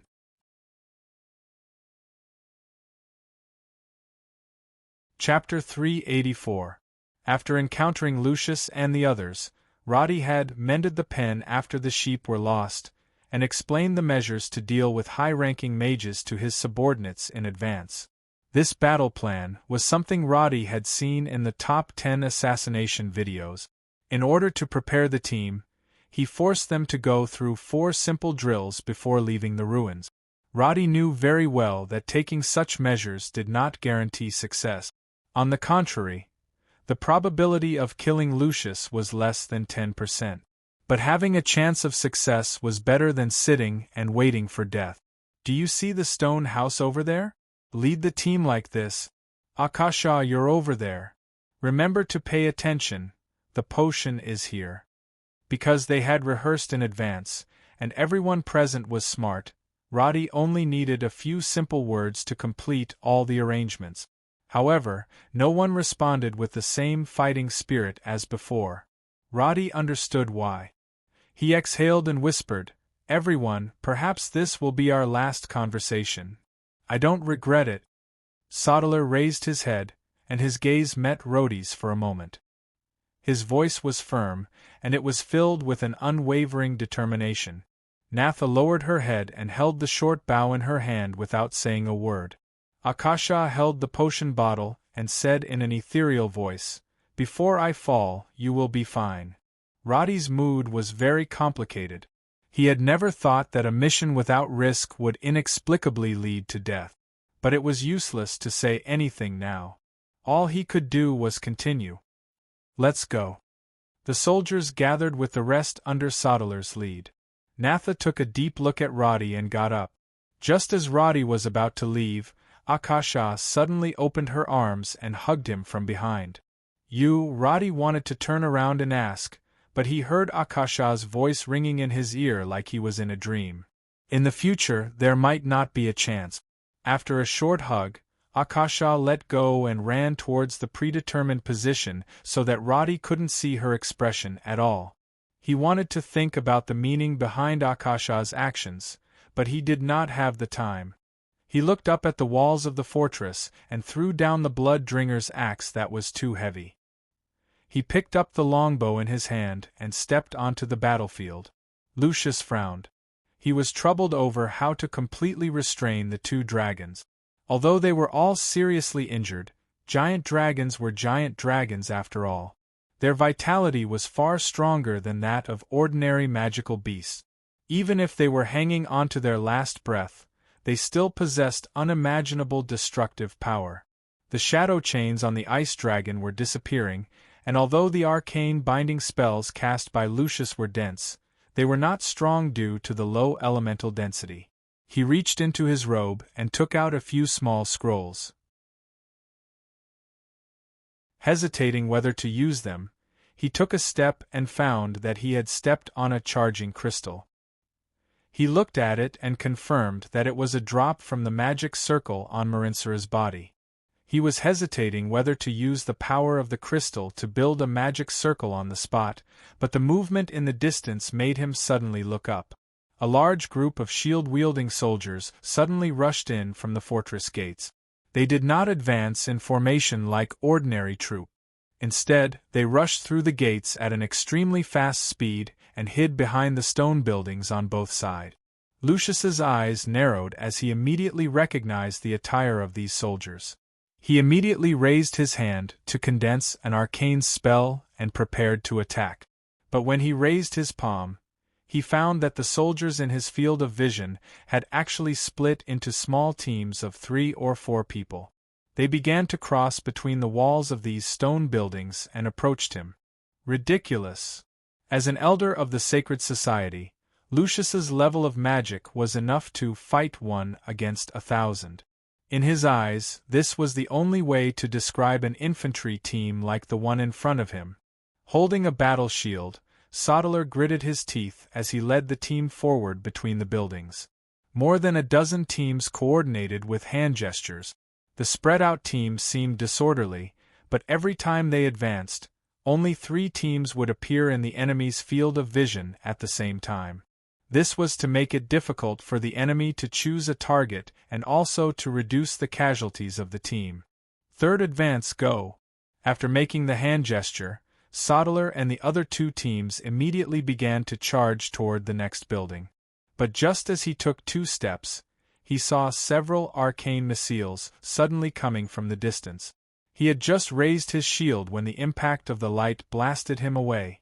Fortunately, the power of the missiles did not seriously injure him. After landing with a thud, he got up and wanted to continue running forward. But when he looked up, he found that the 3 teams of soldiers on both sides had been attacked by the enemy at the same time. In the distance, Lucius raised his palm slightly. Regardless of how many teams of soldiers appeared in front of him, more than a dozen arcane missiles swept over without a care, directly covering all the targets that appeared in front of him. The stone buildings were instantly blasted into countless gravel and dust. The soldiers who had wanted to advance together were dumbfounded and could not even raise their heads. If not for Akasha's holy shield and healing spells, if not for the power of Lucius's arcane spells being reduced by more than 80%, and if not for the stone skin and other potions that increased the soldiers' survivability, there would have been countless casualties at the start of the battle. Roddy did not expect Lucius to be so powerful. At this time, he had just climbed over the collapsed wall of the frost dragon. Seeing this situation, he had no choice but to activate rapid shooting and shoot 3 arrows at Lucius. Then he leaped down the wall and landed in the messy ruins of the stone buildings. Bang! The arcane shield beside Lucius was of an extremely high level, but because of the density of the elements, it cracked with 1 arrow. He frowned and turned his head to look, stopping the attack in front of him. Then he waved his hand to use the reinforced shield to block the 2nd arrow. Facing the 3rd arrow, he waved his palm and used an invisible force to deflect the arrow, causing it to hit the side of the frost dragon's head with a poof. His eyes were fixed on Roddy, but he did not notice that the shadow dragon on the ground seemed to move slightly. Roddy's arrow did not injure Lucius, but it distracted him for a moment. Taking advantage of these few seconds, Sodeler, who had picked up his shield again, once again led the team forward. Lucius sensed their intentions and laughed out loud. Then he closed his eyes and raised his two palms. Arcane spell. Environmental sensitivity. Arcane spell. Quick casting. Arcane spell. Calm and composed. If Lucius was using strafing just now, then in the next moment, he was completely bombing. Lucius found the balance point of his attacks in this casting environment. He reduced the power of his spells, increased the speed of his spells, and used quantity to quality to start a concentrated attack without any blind spots. Boom! Boom! The advancing soldiers were instantly blasted away, and many of them suffered a second round of attacks before they could get up.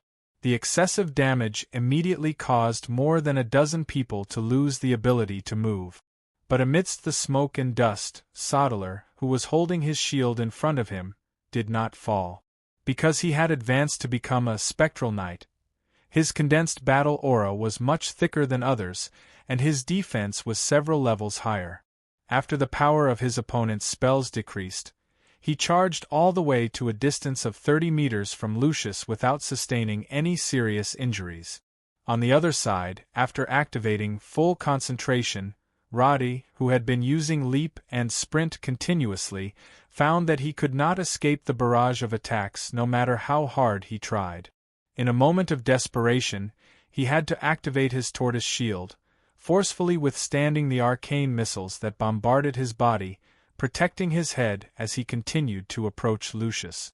Akasha's divine spell was also affected by the boundary, but while Lucius was distracted, she had already run all the way to the back of the stone house on the other side of the battlefield. But after casting a few spells, Lucius immediately locked onto her and used counterspell to make her fall into 10 seconds of spell silence. This precise ability to control the situation is outrageous. He raised his palm that was pointing forward, and Sodeler immediately slammed into the wall of runes that suddenly appeared in front of him. His other hand clenched into a fist, and Roddy instantly felt the surrounding air compressing towards him. It seemed that he could not avoid it no matter what. In front of Lucius, Roddy's siege plan seemed to have no chance of being executed smoothly from beginning to end. The infantry formation did not cause any pressure at all, and Roddy was unable to interrupt his opponent's spells with his arrows. Akasha was also silenced by the counterspell silence and could not provide support. Seeing that everything was about to fail, Roddy gritted his teeth and activated the Ring of Pardon. He jumped out of the oncoming torrent of arcane spells, activated all his skills, and rushed towards Lucius. 15 meters. Roddy raised his hand and shot an arrow. The arrow cracked the shield at close range, but he found that Lucius' eyes were still closed, and there was no trace of panic on his face. An absolutely confident arcanist was not afraid of any enemy. Even though Roddy was right in front of him, Lucius remained calm. He suddenly lowered his raised palm and flicked his index finger the moment Roddy used prancing leap again. Roddy had just jumped when his lower body was hit by a violent airflow, and he fell headfirst to the ground, stopping 10 meters in front of Lucius. In the distance, Sodeler got up from the ground and roared angrily. He wanted to continue charging forward, but he was blown away by more than a dozen arcane missiles that Lucius released with a wave of his hand. Even his shield shattered into pieces. Pah! Roddy gritted his teeth and threw the blade of purification, creating a second crack in the shield. Lucius ignored him and sent him flying to the side with a wave of his hand. Just as Roddy was about to cast a spell to end everything, he suddenly stopped in place. At the same time, Natha, who was hiding in the dust, shot the first arrow of this battle. She was directly behind Lucius, and Roddy and the others were doing their best to distract Lucius and break the shield to create an opportunity for Natha. In order to maximize her attack, Natha was using Roddy's faster ice crystal thorn. The arrow hit the shield that was about to shatter. Ka! Amidst the shattering sound, the spinning arrow was suddenly blocked in midair. That's it. Lucius's voice was filled with ridicule. He reached out to grab the arrow and waved it at Natha like he was waving a magic staff. The second arrow changed direction in the air and nailed into her abdomen. How childish!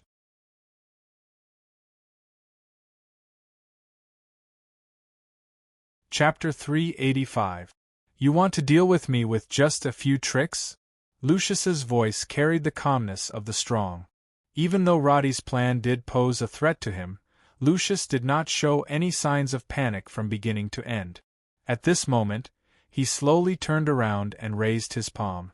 That's it.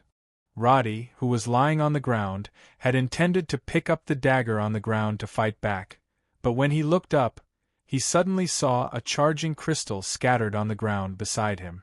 In a split second, he reached out to pick up the crystal, embedded it into the groove of the bracelet, and then raised his arm at Lucius. At the same time, Lucius released the arcane blast. Boom!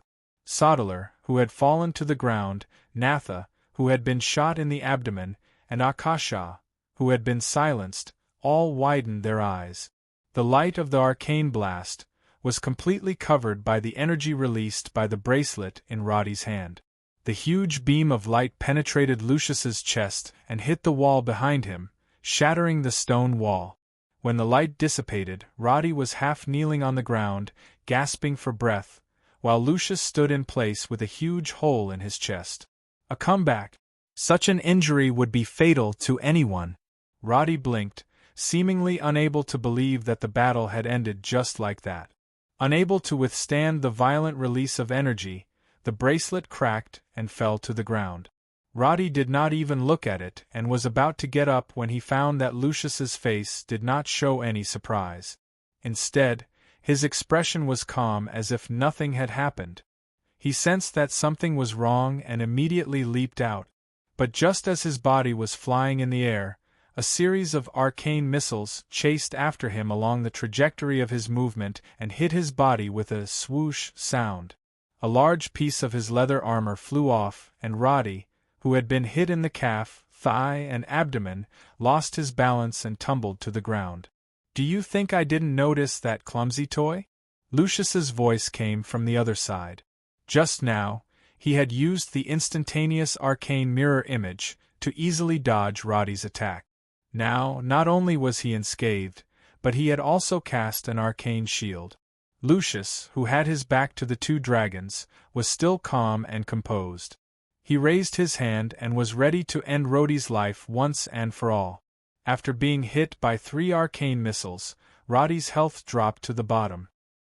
He had no time to do anything and could only watch as the arcane light condensed in Lucius' hand grew brighter and brighter. However, just as all hope was about to be shattered, the shadow dragon in the distance suddenly opened its eyes. At the same time, an invisible wave suddenly swept through the surroundings. Roddy was stunned for a moment. He shifted his gaze and immediately saw a line of red words on the battle log. You are immune to dragon power. Lucius's body trembled slightly. As a high-grade arcanist, even if he could not block the dragon power, he could rely on his high mental resistance to greatly shorten the duration of the stun. But obviously, Roddy had the absolute initiative at this time. In just an instant, Roddy recovered from his shock. He opened the character attribute panel and pressed the upgrade button on the basic level to recover all his health points. The next moment, he got up and rushed to the purification blade beside him. While grabbing the hilt, he used his arms to support himself and somersaulted in the air. Then, he leaped directly in front of Lucius, held the sword with both hands and stabbed. Bang! The red light on the blade flashed, and the powerful blow from Nokia caused the shield to suddenly cave in. It was only one step away from shattering. Stepping back, Roddy twisted his body sideways. The cold blade drew a mark in the air, and the reverse blow accurately nailed the dent in the shield. Pa-la!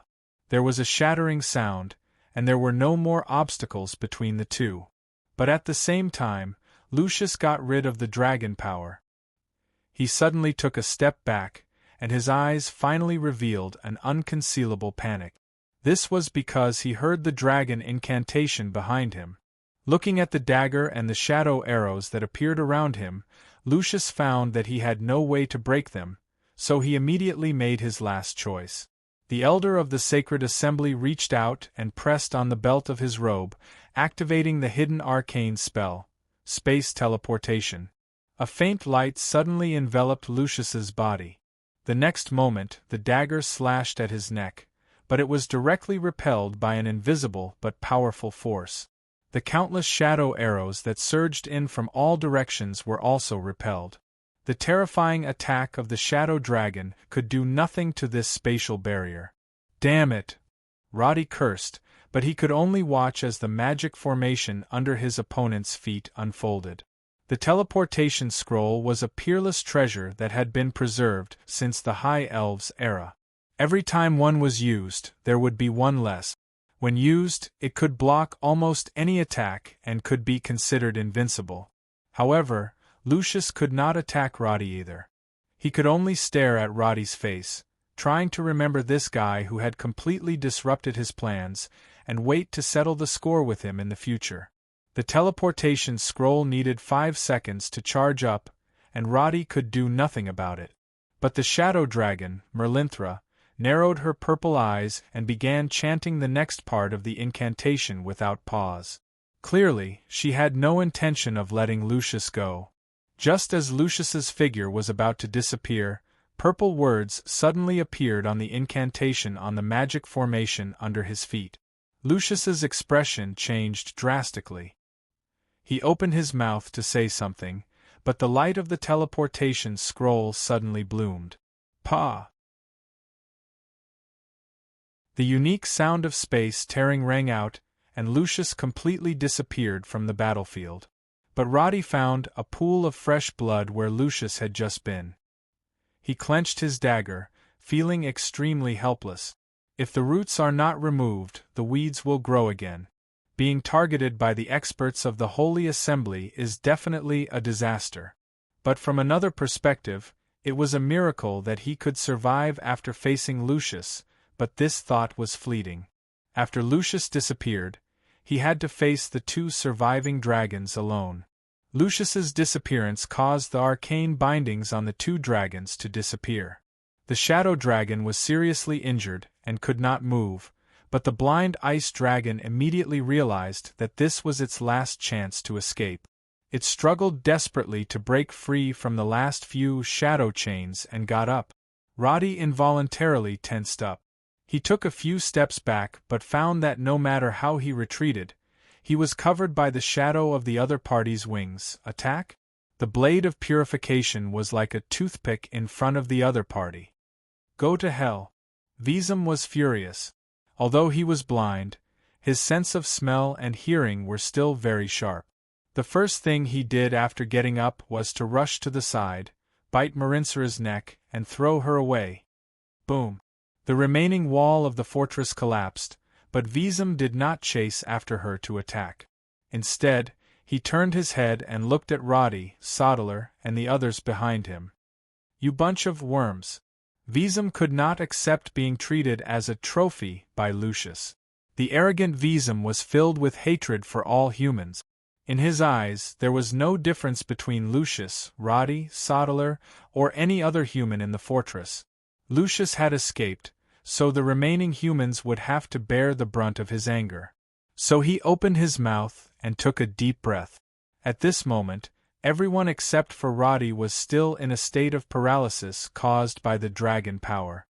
If this dragon breath were to be released, no one in the fortress would be able to escape. He had just escaped from the deadlock, and now he was in a dead end. Roddy found that even if he was unarmed, he had to rush up and fight with his life on the line. Reaching out to take out the Soleta's rage potion, Roddy gritted his teeth and rushed toward Visum, whose neck had begun to tilt back slightly. The dragon's head was 7 or 8 meters high, and Roddy could not jump up. He only planned to attack the wound on the other party's chest with all his might. However, after using his thumb to push open the cork of the potion, Roddy, who was about to take it, paused for a moment. He thought of a possibility and immediately put it into practice. Looking away from Vizem's chest, Roddy stared at the dragon's head. He activated the leap technique and leaped up, but he did not use his dagger to attack the other party. Instead, he threw the potion in his hand into the dragon's open mouth. Smack! The potion bottle smashed into the dragon's giant teeth. In the next moment, Vizem's frost breath was stuck in his throat. A violent force instantly spread throughout his body. The bloodline of the Silver Gorilla King, Soletta, and the dragon were both ancient bloodlines, so even if the potion was not enough to fill the gap between Vizem's teeth, it immediately had the desired effect. Strength increased by 500%, critical hit rate increased by 90%. 15% of the maximum HP was deducted. Vizem's eyes instantly turned red, and his body expanded by 30% out of thin air. His ice-blue body showed a magma-like orange-red color. When the dragon's tail swept through the air, it even completely smashed the nearest stone house. It raised its dragon claws and wanted to slap Roddy to death. However, it suddenly lost control of its body and fell to the ground with a loud bang. Vizem's eyes widened in anger, and he opened his mouth to say something, but the light in his eyes suddenly dimmed. In the next moment, all the vitality faded like the ebbing tide. The huge body shrank back to its original size, and the dragon's scales returned to blue. And its strong heartbeat came to an abrupt stop.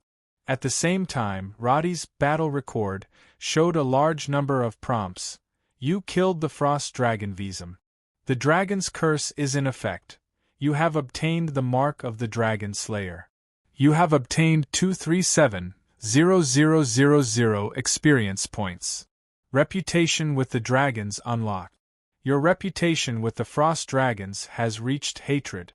Your reputation in the Shadow Dragon clan has reached indifferent.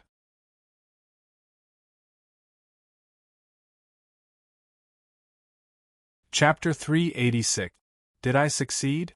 Roddy turned around. In his field of vision, Ice Dragon's wings were drooping on both sides of his body. There was still a look of shock on Roddy's face, as if he still could not believe that he would die in the hands of a nobody. Boom, his body, which weighed tens of tons, fell to the ground. Roddy squinted his eyes amidst the rising smoke and dust. His slightly trembling fists finally loosened. After a few seconds, the soldiers who were stiff due to the dragon power finally regained their mobility. Sodalar covered his wounds and stood up. Natha gritted her teeth and pulled out the arrow in her abdomen. Before she could speak, intermediate healing fell on her body. Akasha then walked out from the back of the stone house. While healing the soldiers who had been hit by the arcane spell, she turned her head and looked at Roddy, who was still standing in the same place. A few seconds later, she looked down at her chest in confusion. She reached out to pull her robe and suddenly found an extremely exquisite rune on her chest. Not only her, but Sodalar, Natha, and all the soldiers who participated in the battle also found similar runes on different parts of their bodies. What is this? Just as they were puzzled, only Roddy understood what these runes represented. The battle log showed that they were Dragon's Curse, which was also known as the Dragon Slayer's Mark on the continent. Opening the status bar, Roddy saw that there was also a permanent buff on him. Dragon Slayer's Mark effect. All attributes increased by 30% effect. Increases all resistance by 100 points effect. Immune to most spirit-type magic. Obtained Dragon's Taunt. Appears when the dragon appears within 10 kilometers.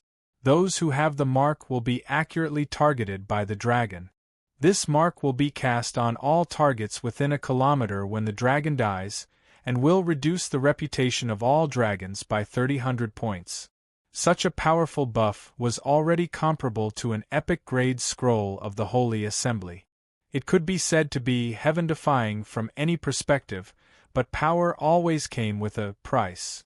The cruelty of the Dragon's Curse was that the person with the mark of the Dragon Slayer would have to face the pursuit of other dragons. The scariest thing was that Roddy saw a line of explanation written in gold below. Dragon Slayer's mark can be stacked. Every time stacked, attributes increase by 20%, all resistance increased by 100 points, spirit magic immunity increased, giant dragon's taunt effective range increased by 10 times. This line of annotations immediately made Roddy understand what balance meant. When two marks were superimposed, dragons within 100 kilometers could directly lock onto him and come to him. If there were 3 marks, that would be 1,000 kilometers. Roddy immediately realized a problem. If the shadowy dragon not far away died from its injuries, everyone present would have 2 Dragon Slayer's marks stacked on them. Thinking of this, Roddy immediately prepared to rush towards the collapsed city wall in the distance. But when he looked up, he was slightly stunned. There was no sign of the shadow dragon at the foot of the distant city wall. At this time, Marinsura had completely lost the ability to move. She was bitten by the neck and thrown away by Visum. After smashing through the city wall, she was buried under the rubble. She gritted her teeth and used the last bit of her strength to release the transformation spell. She finally transformed into the appearance of the black-robed man and escaped. But this was only the last thing she could do. Not long after walking out of the ruins of the city wall, Marinsura finally fell to the ground due to her heavy injuries. Behind her came the muffled sound of Visum's body falling to the ground, but Marinsura's consciousness gradually blurred. She couldn't think of what had happened at all. All that was left in her mind was the tragic scenes of the massacre of the shadow dragons. The chief's father was killed, and all the brothers and sisters she knew were also executed, one by one. Even the dragon eggs were completely destroyed. All of this was because the shadow dragons had unintentionally violated a taboo. Why? With the anger in her heart, Marinsura began her revenge, but the shadow dragons were outnumbered.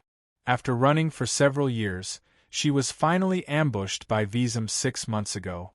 After escaping with her life, Marinsura came to the Forest of Silence, hoping to use the crystals left behind by the High Elves to kill her opponent. But she didn't expect so many accidents to happen. As one of the few remaining members of the Shadow Dragons, Marinsura's heart was filled with reluctance and helplessness.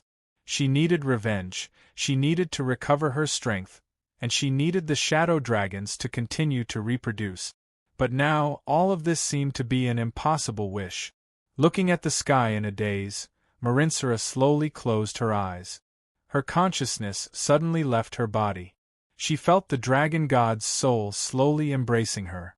But then, this shadow dragon felt her body being supported by a force and sat up.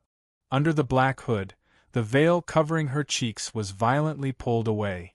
Her soft, pale cheeks were pinched. Marinsura felt her lips suddenly touch cold glass, and then a bottle of liquid was forced into her mouth. Cough, cough, cough, the weak shadow dragon coughed. Her consciousness, which was almost dead, had already drifted away. But now, because of this stimulation, it gathered again. She struggled to open her heavy eyelids. Under the dazzling sunlight, the face in her vision seemed somewhat familiar. The scattered memories gradually regrouped. Scenes flashed through Marinsura's mind. In the potion laboratory ruins, her phantom double was grabbed by the arm by the other party and ran wildly. This guy is dead.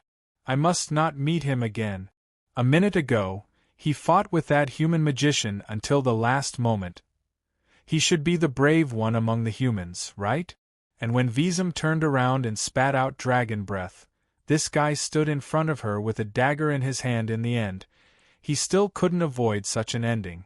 When these scenes were put together, Marinsura frowned slightly. Could it be that she was already dead, so she saw the other party's soul?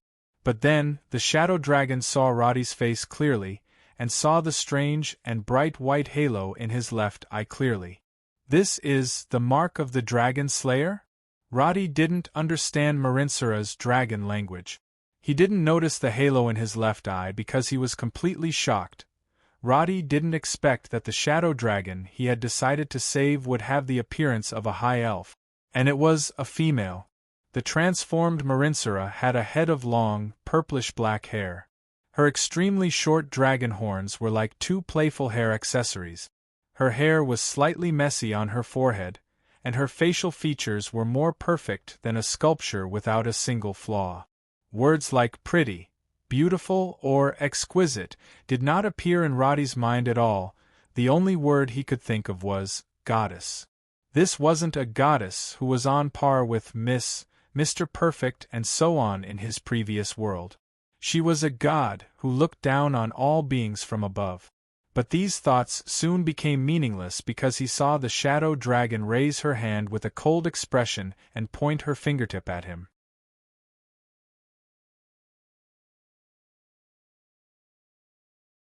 Chapter 387. Merlinsura's heart was filled with anger. Being drugged was definitely a disgrace to the dragons. The thought of Roddy pinching her face and forcing an unknown liquid down her throat made her feel indescribably disgusted. Stories between dragons and humans were often related to the word dragon slaying, so Merlinsura immediately thought that Roddy wanted to kill her. Even though she did not have much of a negative impression of Roddy, the wariness in her heart and the prejudice she had against other races forced her to make such a judgment. She raised her fingertips, and shadow elements instantly gathered. At such a distance, Roddy had no space to dodge. It was only when Merlinsura saw Roddy spread out his hands and took a step back that she realized something was wrong with her body. Even dragons could not recover to this extent in an instant when they were on the verge of death. Merlinsura looked down and found that the wounds on her body had disappeared without her knowing. She could not help but touch her neck. The marks that Visum had torn open had already healed. Her fingertips could only feel smooth and delicate skin. Merlinsura raised her eyes. Her surroundings were clear, and her consciousness was no longer in a trance. When she refocused her gaze on the Dragon Slayer mark on Roddy's left eye, she realized an unbelievable fact. "You killed Visum?" She suddenly got up and immediately saw Visum's hill-like corpse. Her mind went blank for a moment, and then she quickly asked, "Why did you save me?" This question was asked in perfect Buellingen. "Because you saved me." Roddy's tense muscles relaxed slightly, and he tried to answer in a natural tone. His expression was calm, but he could not help but feel nervous. Because the woman in front of him with an almost perfect face and body was a real dragon's. Even if he was once at level 59, he would not be able to calm down. "I saved you." Only then did Marinthra remember that when she was dealing with Lucius, she did not treat Roddy as an enemy. After all, it was because Roddy had taken care of her illusion back then. Although he was angry that his arm had been pulled so far away, he still had a kind heart and didn't have any evil intentions. Perhaps. She slowly lowered her arm and stood up. She asked, "Did you give me a potion?" "It's the blood of the terror turtle." Roddy nodded. She knew what grade the potion was, and she finally confirmed one fact. Not only did he kill Visum, but he also saved her life. Although the dragons found it ridiculous, she still took a deep breath and said in a solemn tone, "Marinthra, thank you, human." Saying her name meant that the dragons recognized her. Roddy looked at her expression and knew that he had made the right bet. Everything was as described in A Conversation with a Dragon. Dragons were indeed superior, but because of this, they were one of the races that treated everything fairly. "My name is Roddy." Roddy cleared his throat and carefully chose his words. "It's an honor to meet you, Lady Marinthra." But just as he finished speaking, the shouts of soldiers came from afar, and then an arcane missile flew past him. Roddy took a closer look and found that there were more than 20 arcanists from the Holy Assembly trying to attack the fortress. Obviously, they did not know what would happen to Lucius after he escaped through teleportation. Because they had also obtained the Dragon Slayer's mark, these members of the Holy Assembly were certain that the dragon would be killed by Elder Lucius. At this moment they were all very excited. Although they did not have much magic power, they still started to attack with arcane missiles. Eternal arcane spell. Hearing the shouts from afar, Roddy frowned and wanted to pick up his bow to fight. But before he could speak, Marinthra, who was beside him, chanted a spell in a low voice and made a simple, raising motion with her palm. The next moment, screams rang out in the distance. The arcanists who were casting spells were instantly pierced by countless shadow arrows that appeared above their heads, and they all died. Annoying flies. Marinthra was filled with disgust toward these arcanists and did not show them any mercy. When she turned to look at Roddy, her eyes regained their previous calmness and she said, "You saved me and killed Visam. In return, I can grant you one wish." The dragon's style of doing things was so simple and crude. Even when it came to repaying a debt of gratitude, they were so direct. Roddy looked at the automatically generated Death of the Shadow Dragon mission in the mission bar and felt inexplicably nervous. "You have saved the Shadow Dragon, Marinthra. You can make a wish." Grant a wish. There were no restrictions or conditions. Countless tempting suggestions popped up in Roddy's mind almost immediately. If there was one thing that came first, it would definitely be to make her his third magic pet. At this stage of the mission, Roddy could already see the level 67 displayed above Marinthra's head. In terms of strength, she could definitely do whatever she wanted in the kingdom of Karen. If he had her as his magic pet, not only would his skill bar be filled to the brim, but enemies like orcs and undead would also have to stand aside. But Roddy immediately rejected this unreliable idea. If he was a giant dragon and Marinthra was a human, what would they think when they heard such a wish? A mighty level 67 shadow dragon becoming a human's follower? Flying around on his back? Being a bodyguard? Wake up, stop dreaming. Roddy understood that Marinthra didn't mean to deliberately make things difficult for him, because in the eyes of the absolutely rational dragons, a life-saving grace must be repaid. But in order not to affect his life and plans, this kind of repayment must be carried out as soon as possible. After all, dragons and humans had nothing to do with each other, and forcing them to stay together was not a comfortable thing for either side. Sign a contract? Not to mention, tie a giant and an ant together? Is that even possible? Even though he had imagined countless scenarios in his mind, but when he considered everything in reality, not many of them were feasible. Moreover, he didn't come here specifically to slay a dragon. Marinthra looked at Visam's corpse again, and at the same time, her heart was filled with confusion about the future. There were too many giant dragons chasing after her.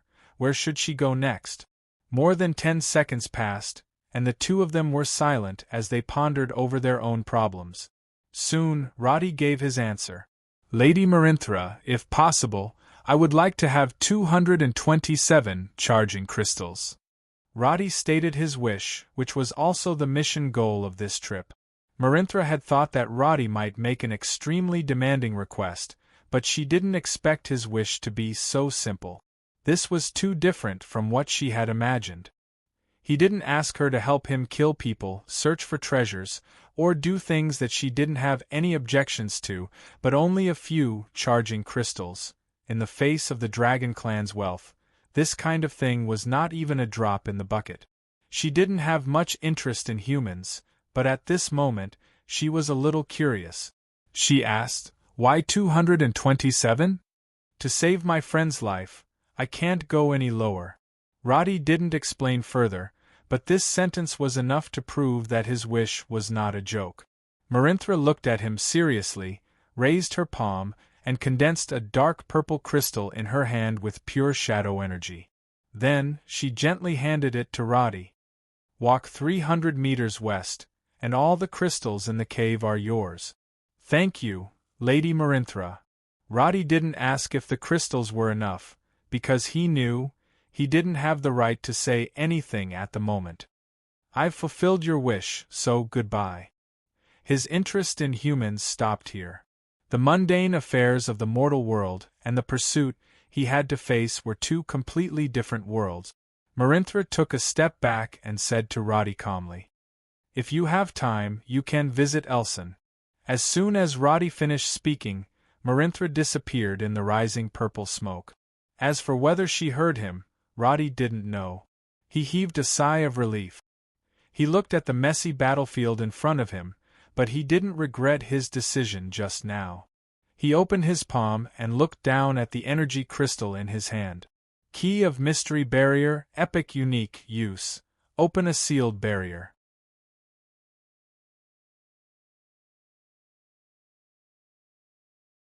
Chapter 388. The chaotic battlefield finally quieted down, and the elemental density in the surroundings returned to normal.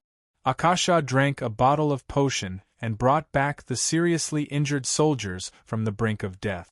Because of the timely rescue, the infantrymen who had just lined up and charged at Lucius all survived. And because of the death of the frost dragon Wiesem, the huge amount of experience that was evenly distributed caused everyone to collectively rise by 5 levels. These soldiers were the scouts that had followed Rodi and Sodeler to fight at the border. When they entered the forest, their average level was level 12. Now, however, their average level had risen to level 17. Their various attributes had increased significantly, almost to the point of doubling. Sodeler's advanced Ghost Knight had risen to level 5, and his base level had risen to level 15. Natha's base level had risen to level 14. Akasha's advanced level had risen to level 10, making her the highest-leveled person in the team. And because of the Dragon Slayer's mark, everyone in this team had received a permanent buff of plus 30% to all attributes, plus 100 to all resistances, and immunity to most mental spells. Their combat strength could be said to have been reborn. But although the harvest was bountiful after the battle, everyone didn't feel excited, only relieved. To be able to survive really wasn't easy. Sodeler sat on a collapsed stone pillar, exhausted, and looked up at Roddy. To be able to encounter a dragon and a mage of that level, I'll have something to brag about for the rest of my life. He seemed to be in good spirits, but Roddy understood the hidden worry in his words. In the battle with Lucius, the team's strategy had not worked at all. If Merlin Serra had not used dragon power, everyone would have been wiped out. That mage who escaped is not simple. He's one of the top mages on the entire continent. It's normal that we can't beat him now. Rodi sat down next to Sodeler and whispered, however, this does not mean that we will not be able to defeat him in this lifetime. 5 years later, you alone will be able to kill him. Do you believe me? I don't believe you. After Sodeler said this, he sighed and said, but you even slayed a dragon, so what else can't I believe? His gaze turned to the ice dragon's corpse, his eyes filled with deep respect and awe. This is a true giant dragon, although Roddy's claim of slaying the dragon was largely exaggerated. He couldn't deny the fact that he had completed the final blow. Sodeler's words reminded Roddy of what he had just done. He turned his head and found that the soldiers had all run over to look at the dragon corpse. Even Natha was standing not far away, staring at the dragon in a daze. Roddy was indeed a little excited and proud. After all, he had accomplished something that ordinary people wouldn't even dare to think about. But his complacency was quickly suppressed. After all, he was still too weak. If the Holy Assembly sent a wizard at the level of Lucius, the current Elson city would not be able to stop him. What I said just now was not a joke. Within 5 years, it won't be difficult for us to slay a dragon with our own abilities. Roddy thought about the future development route. He picked up an arrow and drew 2 areas on the ground. But this requires us to adjust the direction of our resources. Direction? Isn't the current strategy good? Sodeler asked, somewhat puzzled. At present, we are still using the common method used by the nobles. Although this method seems stable and doesn't have much risk, in fact, its speed of development can't keep up with the speed of the enemy's invasion. Roddy paused for a moment and then asked, how much do you think Ursa village will help our development? Very much. It can even be said that the current Payer territory and Elson City are basically supported by the income of Ursa village. Sodeler's brain was very quick, and he immediately understood what Roddy meant. You want to build more Ursa villages? Roddy nodded. It's just a small, inconspicuous area, but because of its location and some special reasons, it has the same income as a large territory. The conditions for the formation of such places are too harsh, but in fact there are many in the kingdom. Sounds like a gold mine. Yes. If we want to get more resources as soon as possible when we can't get more territory, we need to work in such places.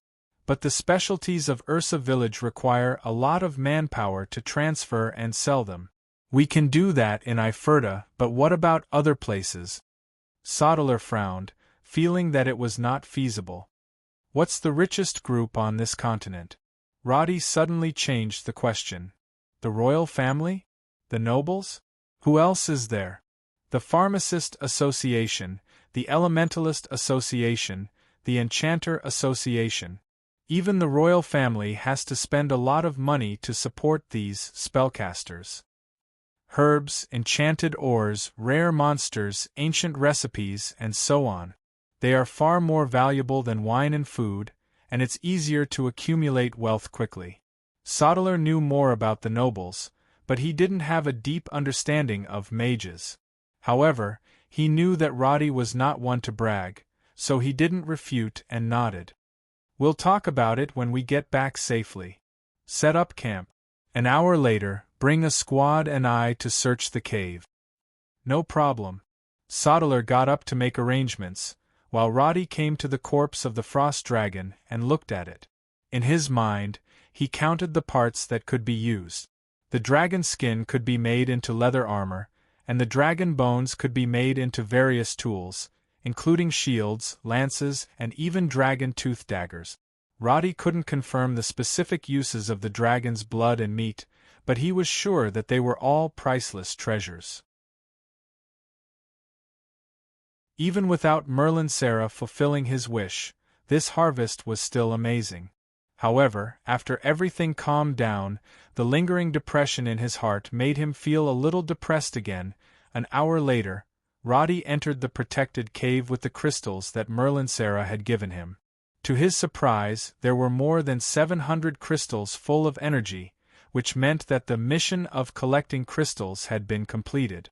The engineering team arrived in the evening, and Roddy had everyone set up camp in preparation for the return journey the next day. After nightfall, Roddy asked about Natha's abdomen injury, and after confirming that she was fine, he returned to his tent to rest.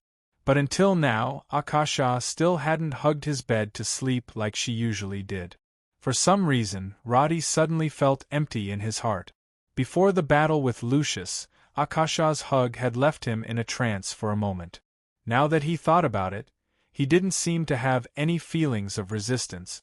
But it seemed that because of that hug, Akasha was so shy that she didn't dare to speak to him until now. In this regard, Roddy didn't know what to say. In his opinion, although Akasha's level was the highest, she was completely different from Sally. She had never thought about being independent, and would only silently endure many things. Only when she couldn't bear it anymore would she ask for help from others. Would she not dare to come over alone because she was afraid of the dark and couldn't sleep the whole night? With these thoughts in mind, Roddy became increasingly worried. But after hesitating for a long time, he was afraid that he was thinking too much. Until midnight, he finally couldn't feel at ease. He got up and went to Akasha's tent. Looking at the shadow reflected by the light from the ring, he was somewhat glad for his decision and said, "I'll sleep outside. You should rest early." The light in the tent flickered, but there was no response. Roddy didn't think much and walked to the campfire to tidy up the bed. Before he sat down, he heard Akasha walk out of the tent and come behind him. "I was afraid that you wouldn't be able to sleep, so I'll just sleep here." Roddy didn't look back. "You've worked hard in today's battle. The team will leave soon. In the future before Roddy could finish speaking, he found himself hugged by Akasha from behind again. He turned his head, and his breath was filled with Akasha's faint body fragrance. Her hot cheeks were pressed against his back, and their posture was exactly the same as when they were in front of the fortress. There was a strange feeling in his heart again. Roddy blinked his eyes and didn't move much. He just continued to say what he didn't finish just now: in the future, we won't come to such a place again.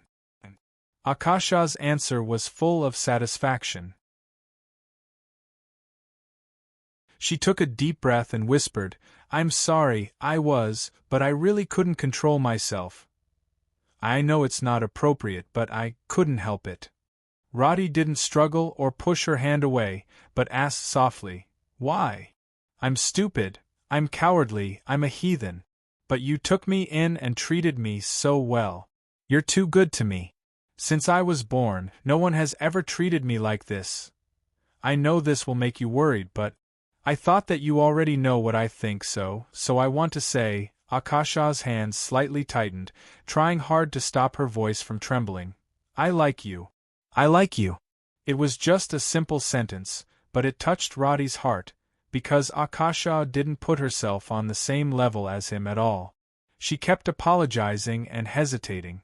There was no desire to respond to Roddy in her words, but only self-blame and anxiety. She was so careful, but the more careful she was, the more distressed Roddy felt. There seemed to be countless emotions surging in his heart. Since they parted in the holy temple, Roddy had suffered an unprecedented emotional trauma.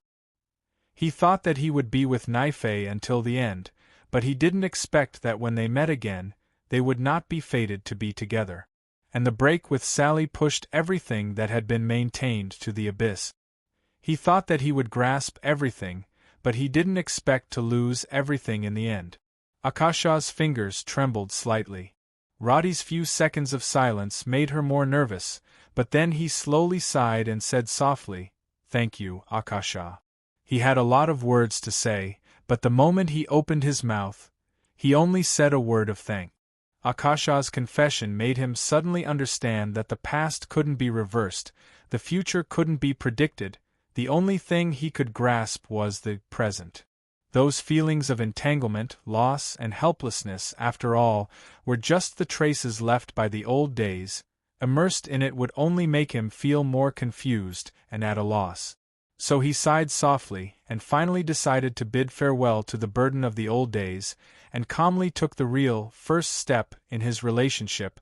He slowly turned around, looked at the timid Akasha, stretched out his hand, and gently held her slightly cold palm.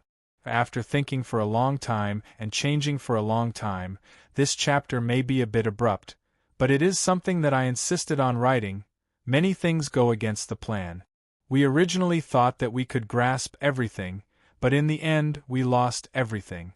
Roddy is changing, and this kind of change is called growth by people. He made a choice that he had never made, and took a step that he had never taken. For his behavior, some people agree with it and some people don't, but this is normal. It's just like life. When looking back on the past, people often regret a certain choice, but sometimes they are glad that they have come this far. This is how people live in contradictions, and move forward alone in contradictions. Even if this is just a fantasy novel, I also want to write something that seems cruel.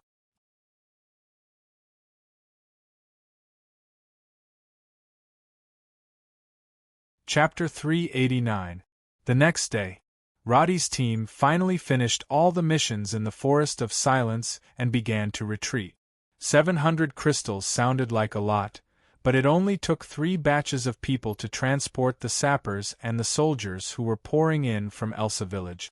The only thing that Roddy needed to worry about was the huge and immovable dragon carcass. It wasn't appropriate to publicize the fact that he had slain a dragon, because Roddy didn't have the strength to face a dragon.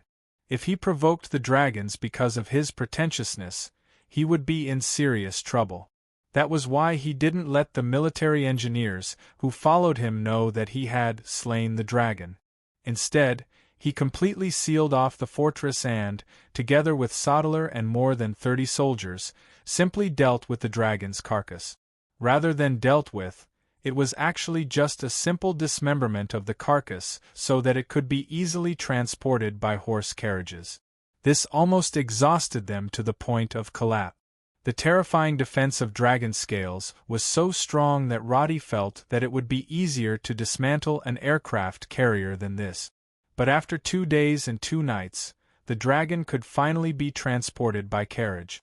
9 days later, the team finally arrived at Abyssal village. This journey was too thrilling. When they returned to a familiar place, everyone's hearts finally calmed down. Roddy, who had changed into a light robe, jumped off the carriage and walked to Fatty Henry. After a simple greeting, he asked directly, "Henry, according to the mercenary rules, how much is the commission for the highest level adventure mission?"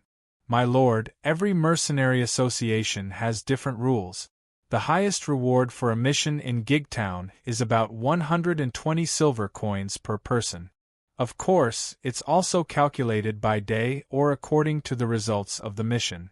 Although Henry was in charge of the business development of Abyssal village, he still remembered the rules of his old profession. But after answering, he was a little puzzled. "My lord, you want to issue a mission?" Roddy looked back at his men and shook his head. He smiled and said, "Triple the commission you mentioned and give it to all the troops who participated in the mission. The army engineers will be paid 120 silver coins, and the compensation for the dead soldiers must not be sloppy." Henry was stunned. Considering the wealth that Roddy currently possessed, this was not a small number. However, out of habit, he nodded and agreed. Then, he quickly went to calculate the amount of cash. "I didn't expect to get paid for this trip," Sottler walked over from the side and said with a smile. "If I didn't know better, I would have thought you were going to establish a mercenary group." Emotions were contagious. When Roddy took an important step in his life, the original depression disappeared. Although they had only been traveling for the past few days, the team's atmosphere had become incomparably relaxed with Roddy's cheerfulness. "Now that you mention it, I remember. The future construction is indeed similar to a mercenary group." Roddy waved his hand after he finished speaking. "Let's not talk about this for now. Let's disperse and recuperate first. Let's talk again after we've recovered. Oh right, Brody mentioned to me about finding a wood elf wife for you. What do you think?" "Hey, don't change the topic like that." Sottler immediately looked helplessly at Akasha, who had just come down from another carriage. He said in a low voice, "You're in a hurry to introduce her to others now that you've found one? Wood elves? I don't understand much of what they say." "You'll understand sooner or later. Think about it when you have time." Roddy squinted his eyes and then turned to the wood elf children who had surrounded him. He shouted, "The magical beast on the carriage is highly poisonous. Be careful not to hurt yourself and lose your life. Over there. Do you see that fatty? He wants to give out free candies. Quickly go and find him." The children ran away. Sottler still wanted to say something, but when he looked at the village, he said in a panic, "Brody is here. I have to leave quickly. I beg you, don't mention the marriage to him." He hurried away. Roddy turned his head and saw Akasha, who was pursing her lips and smiling. He shrugged and said, "This guy always uses the language barrier to brush me off. Don't make fun of him. I think he's more afraid of Brody than a dragon." She came to Roddy's side and reached out to straighten the wrinkles on his robe. This action was very intimate. Even though they had already established their relationship, Akasha still felt a little shy. However, she no longer felt flustered. When she raised her head to look at Roddy, there was only endless gentleness in her eyes. "I'll go to the village to arrange accommodation and lunch. You can go directly after you're done with those things." The little priestess was very good at taking care of people. Roddy felt very warm in his heart. After watching her leave, Brody just happened to come closer. The old village chief looked at Akasha's back and raised his eyebrows. However, he didn't even bother to greet her. He directly lowered his voice and said, "What do you mean? You don't intend to get married?" This time, Roddy didn't refuse. He generously replied, "I'm afraid you'll have to find someone else to choose from." "You? What about Natha?" Brody's brows were tightly furrowed. He seemed to take the marriage very seriously. However, he didn't notice that Natha, who was about to leave, stopped in her tracks. Carrying the thorn of ice crystals on her back, Natha squeezed the handle of the bow and slowly exhaled. Then, she walked away. "I'll recommend people for you regarding the marriage. However, I have something to tell you now." Roddy brought him to the side of the carriage behind him. "In terms of dissecting the bodies of magical beasts, humans are far inferior to the wood elves. So, I want you to send a few suitable people to deal with these things." Brody didn't refuse at all and directly agreed. However, after a few steps, he looked at the carriage that was covered with sackcloth and asked, "What kind of magical beasts are we dealing with? Bone-armored giant elephants? If there are more than 10 of them, 3 or 4 people are enough. They can be dealt with in a few days. Do you have any other requests? I need a sealed area that no one is allowed to enter. Also, I need the strictest security measures." "That's not a problem. It's best to finish before the end of September. This year's winter will be very cold." "I didn't ask, wait, September?" Brody stopped in his tracks and said with some surprise, "It's June now. 3 months isn't enough to deal with these materials?"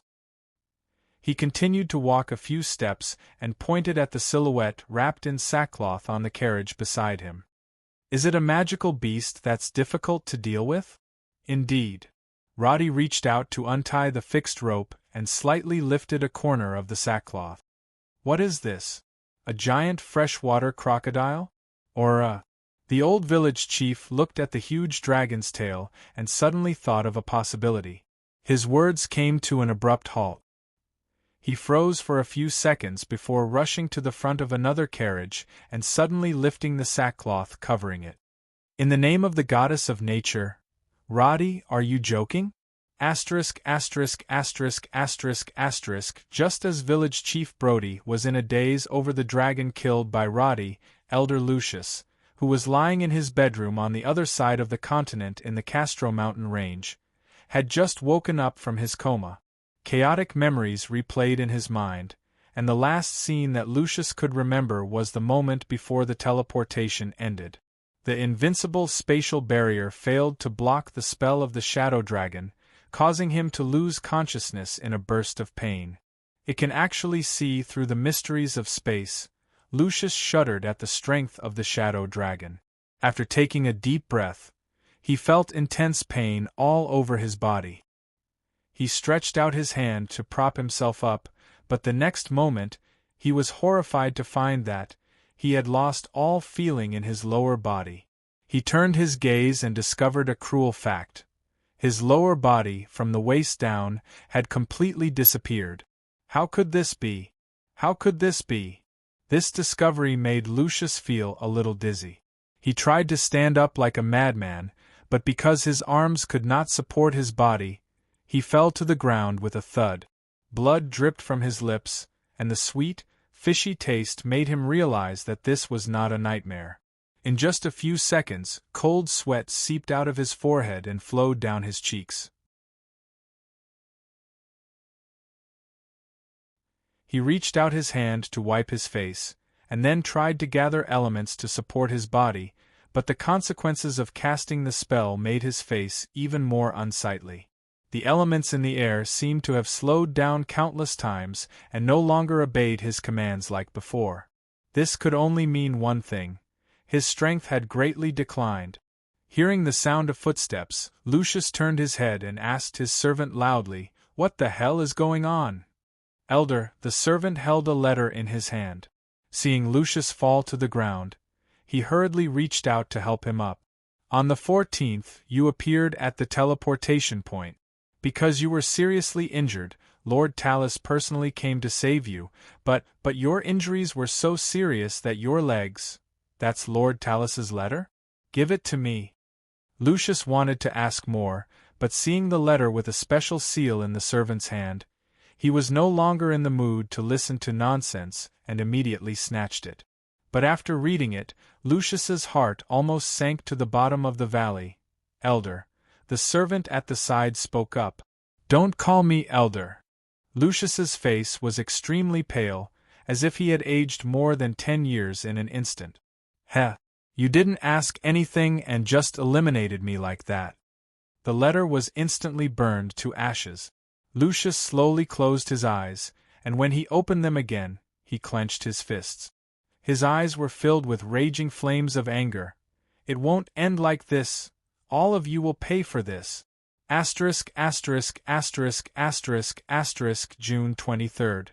In the northern part of the kingdom of Karen, Sally, who had rushed all the way from the Holy Cathedral, packed her luggage, bade farewell to Bishop Benjamin, who had warmly welcomed her in the Bogdo diocese, and rode into the Iferta diocese. She didn't have the time to care about the scenery along the way. She didn't have the time to interact with the various factions in these parishes. She passed through half of the Kalan kingdom without stopping. She only wanted to return to Hollier City as soon as possible. However, when her hometown was right in front of her eyes, she couldn't help but feel nervous as she looked at this familiar land. Not only because of her seriously ill father, but also because of Roddy, who disappeared after a big fight with her. How should she face him when they meet again? It was not that Sally had never had misunderstandings with Roddy, but this time was different, to the point of severing all ties. Thinking of Roddy's mood when he left the Holy Cathedral, Sally felt extremely guilty, but could she really make up for the mistakes she had made? Sally did not know the answer because she had no confidence. As the breeze blew, Sally looked at the road in front of her and reached for her pocket out of habit. But after her fingertips brushed past it, she realized that the bone die had been lost in the battle at Mogra village.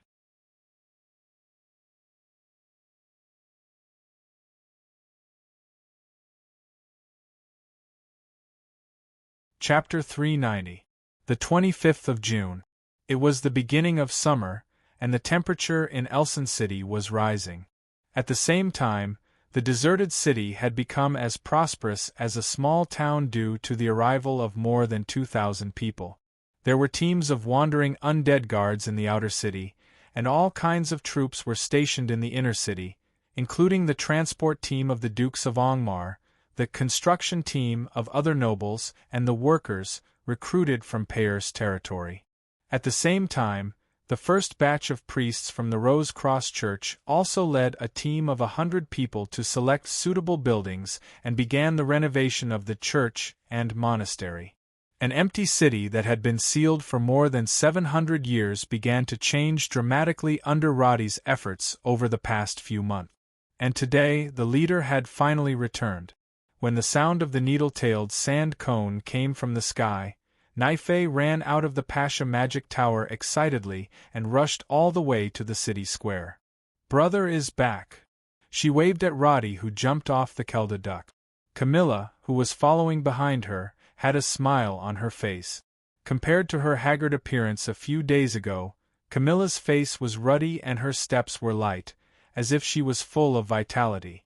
The recharging crystal had been delivered 5 days ago, and the core magic circle had been fully charged. Camilla, who had survived the crisis, knew that she owed Roddy a big favor. "Phew, finally back."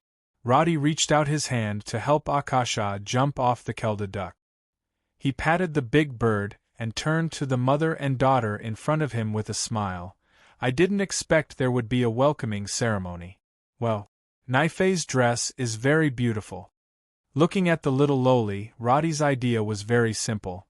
Since they were not meant to be together, he might as well spoil her, protect her, and let her live happily every day.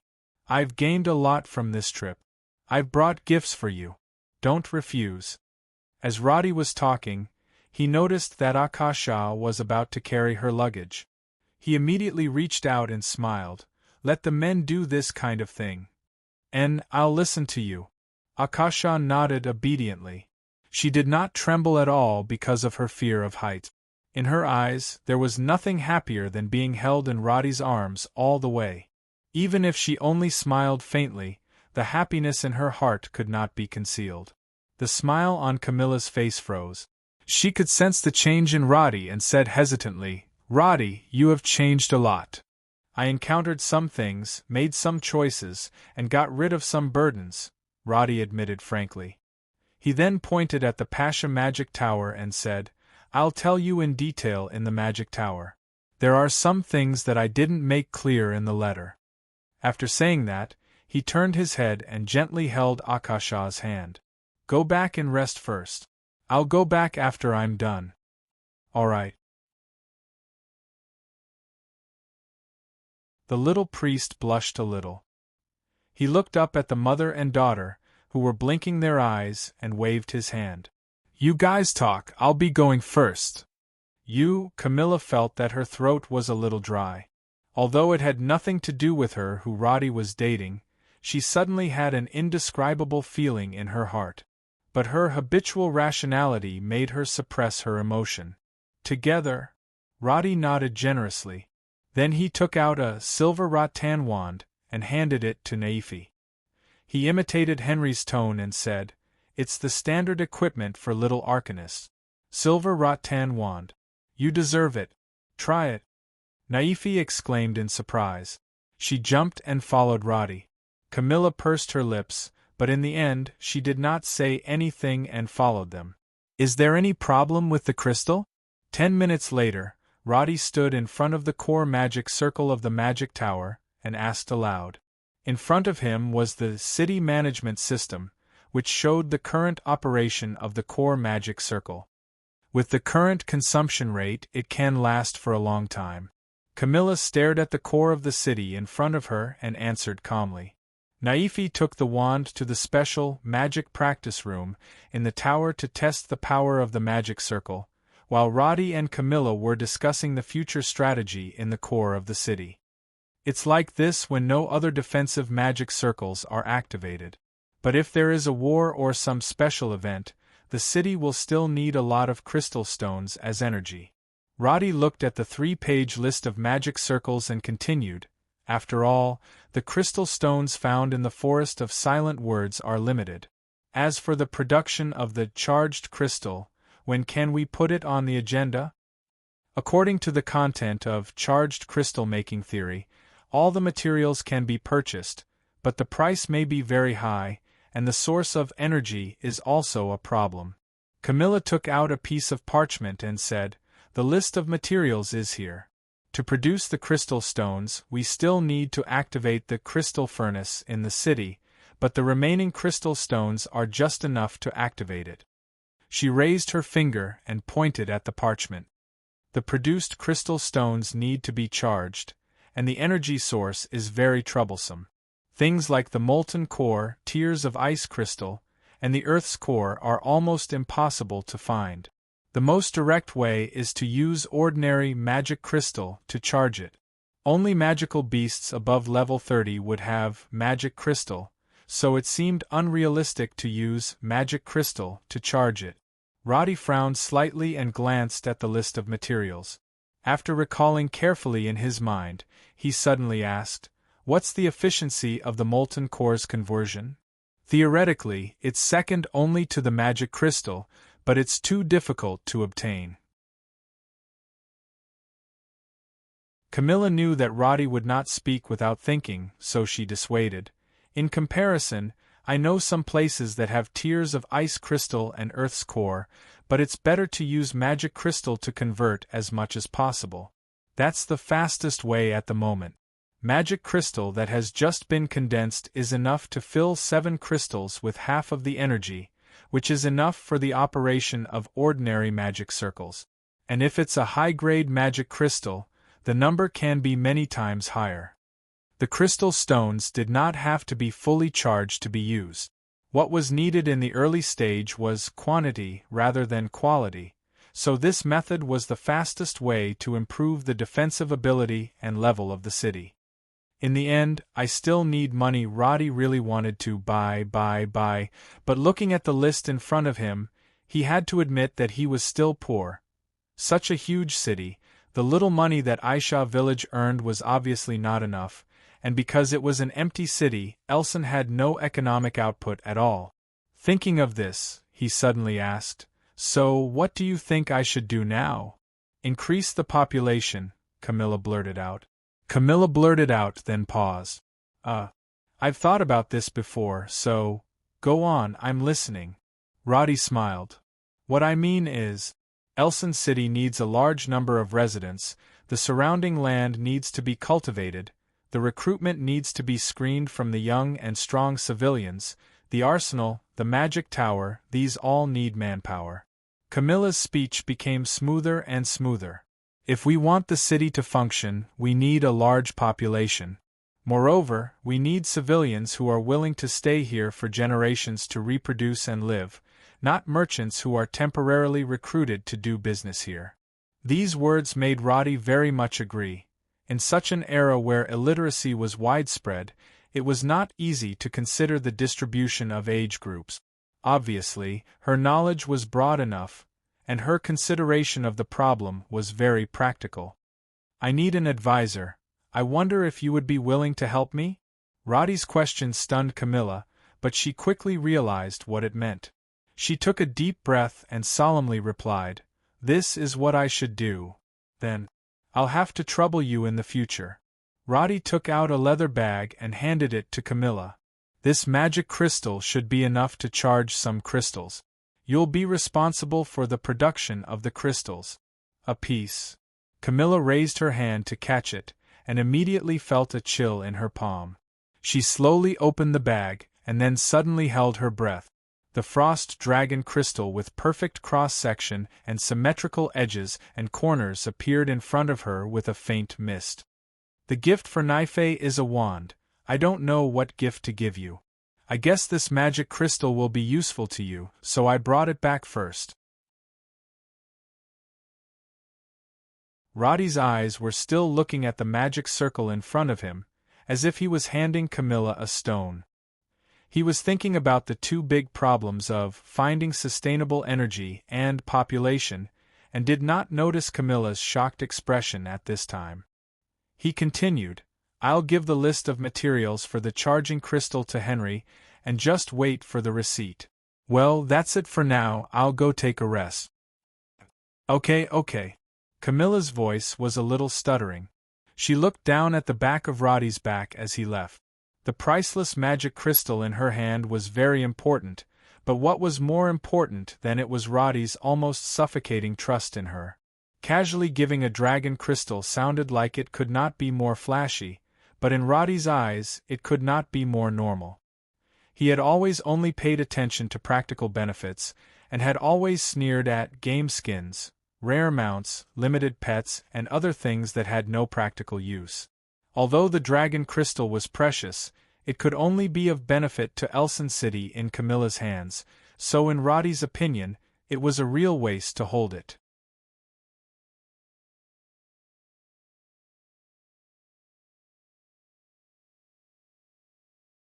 Chapter 391.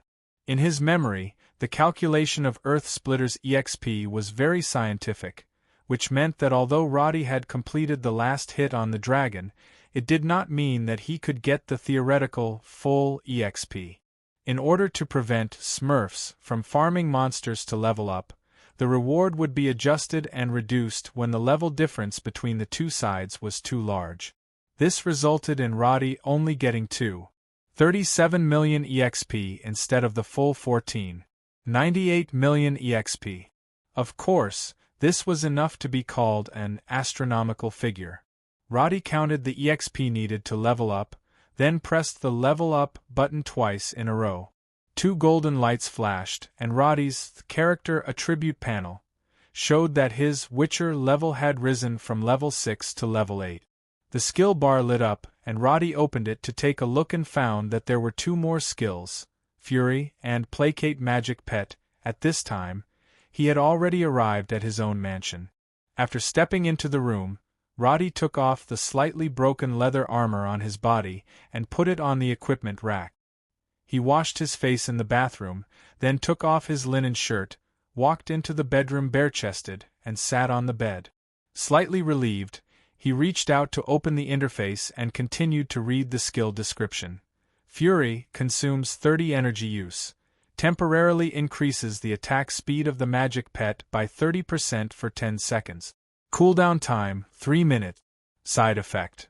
Continuous use will cause the effect to weaken and the pet's physical strength to decrease.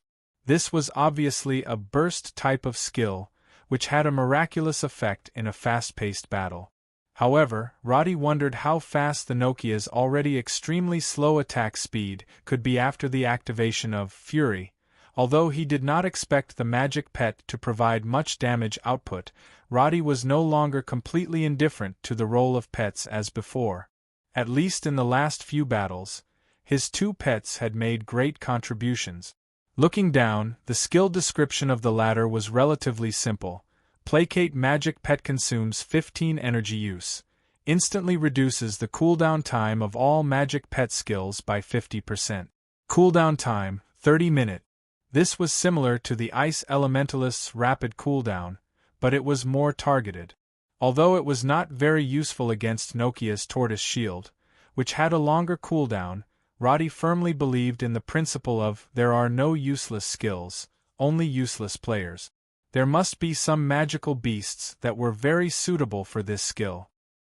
He locked the skill pane and raised his hand to level up Reverse Strike, Concealment, and Lynx's Agility. He then clicked on Advanced Talent pane. After adding points to Energetic in the strengthening department, the following talents didn't benefit much, so he opened the Beast Taming department and took a closer look, and then put 2 talent points on Magic Pet Attribute Enhancement. The effect was, Magic Pet's overall attributes increased by 4%. Passive talents often didn't seem to pay much, but their value could only be realized later on.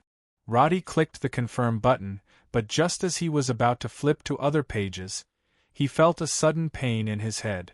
Frowning, Roddy reached out and rubbed his temples. This pain had occurred many times, and he had gradually come to a conclusion. Every time he used the magic pet skills, there would be a stabbing pain in his head like an electric shock, and when the skill was released, the pain would disappear.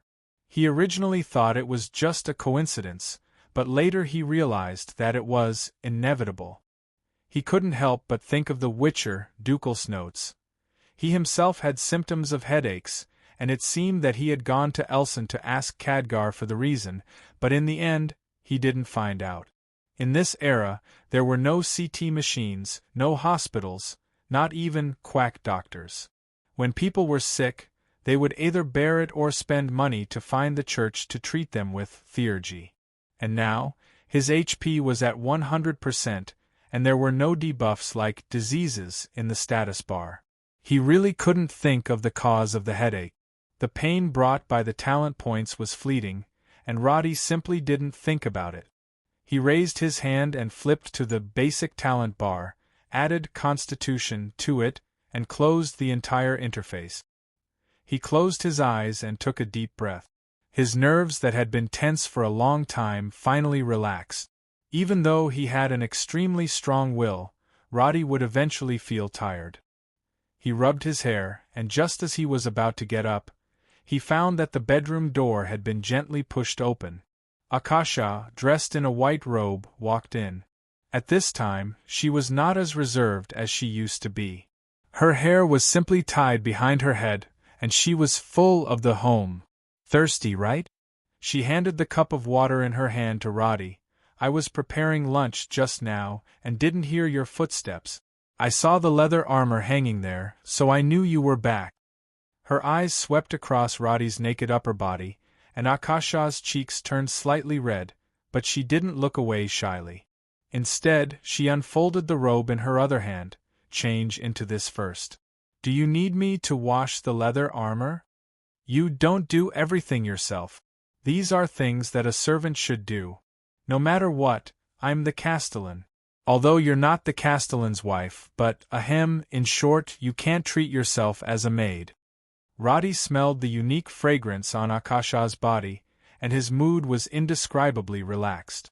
There was also a hint of teasing in his word. It's my duty to serve you. Akasha's heartbeat sped up a little when she heard the words, Castellan's wife. Although the two of them had an intimate relationship, the word wife obviously meant married, which made her cheeks blush.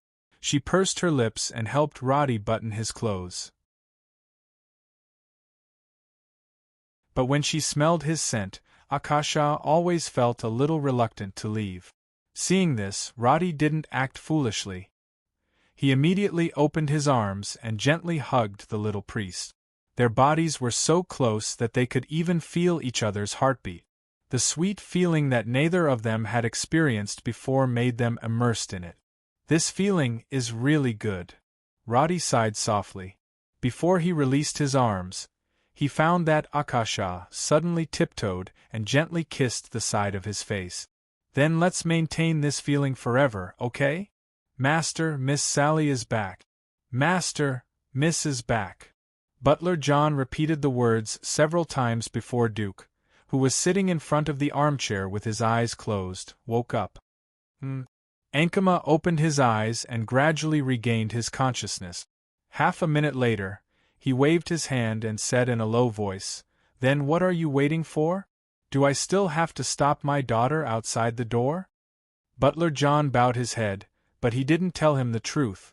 Sally had returned to the ducal palace more than an hour ago, but when she found that her father was sleeping, she quietly waited outside the door until lunchtime.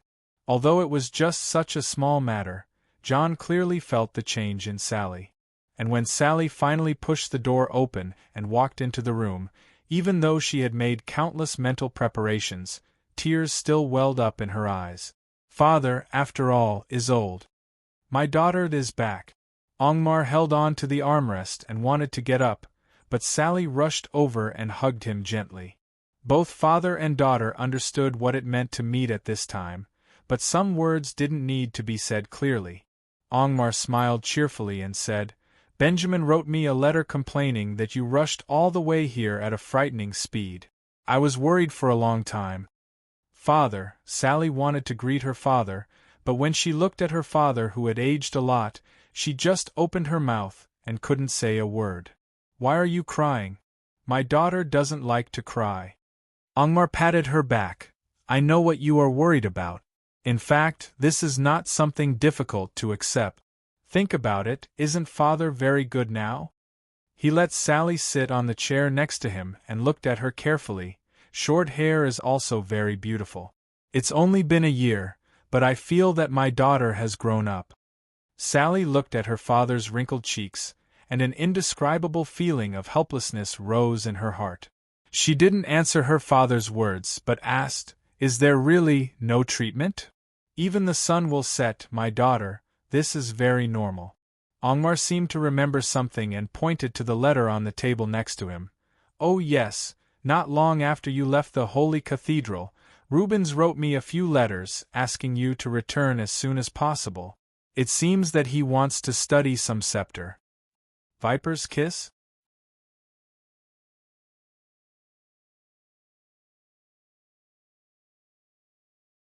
Chapter 392. In this world, money, fame, happiness, and joy could be obtained through hard work, but time was the only thing that could not be grasped no matter how hard one tried. The scene of her father walking through the city gate dressed in silver armor was still vivid in her mind.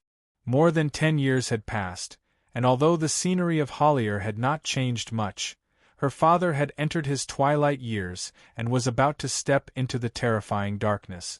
Sally had once thought that she was so strong that she could ignore everything.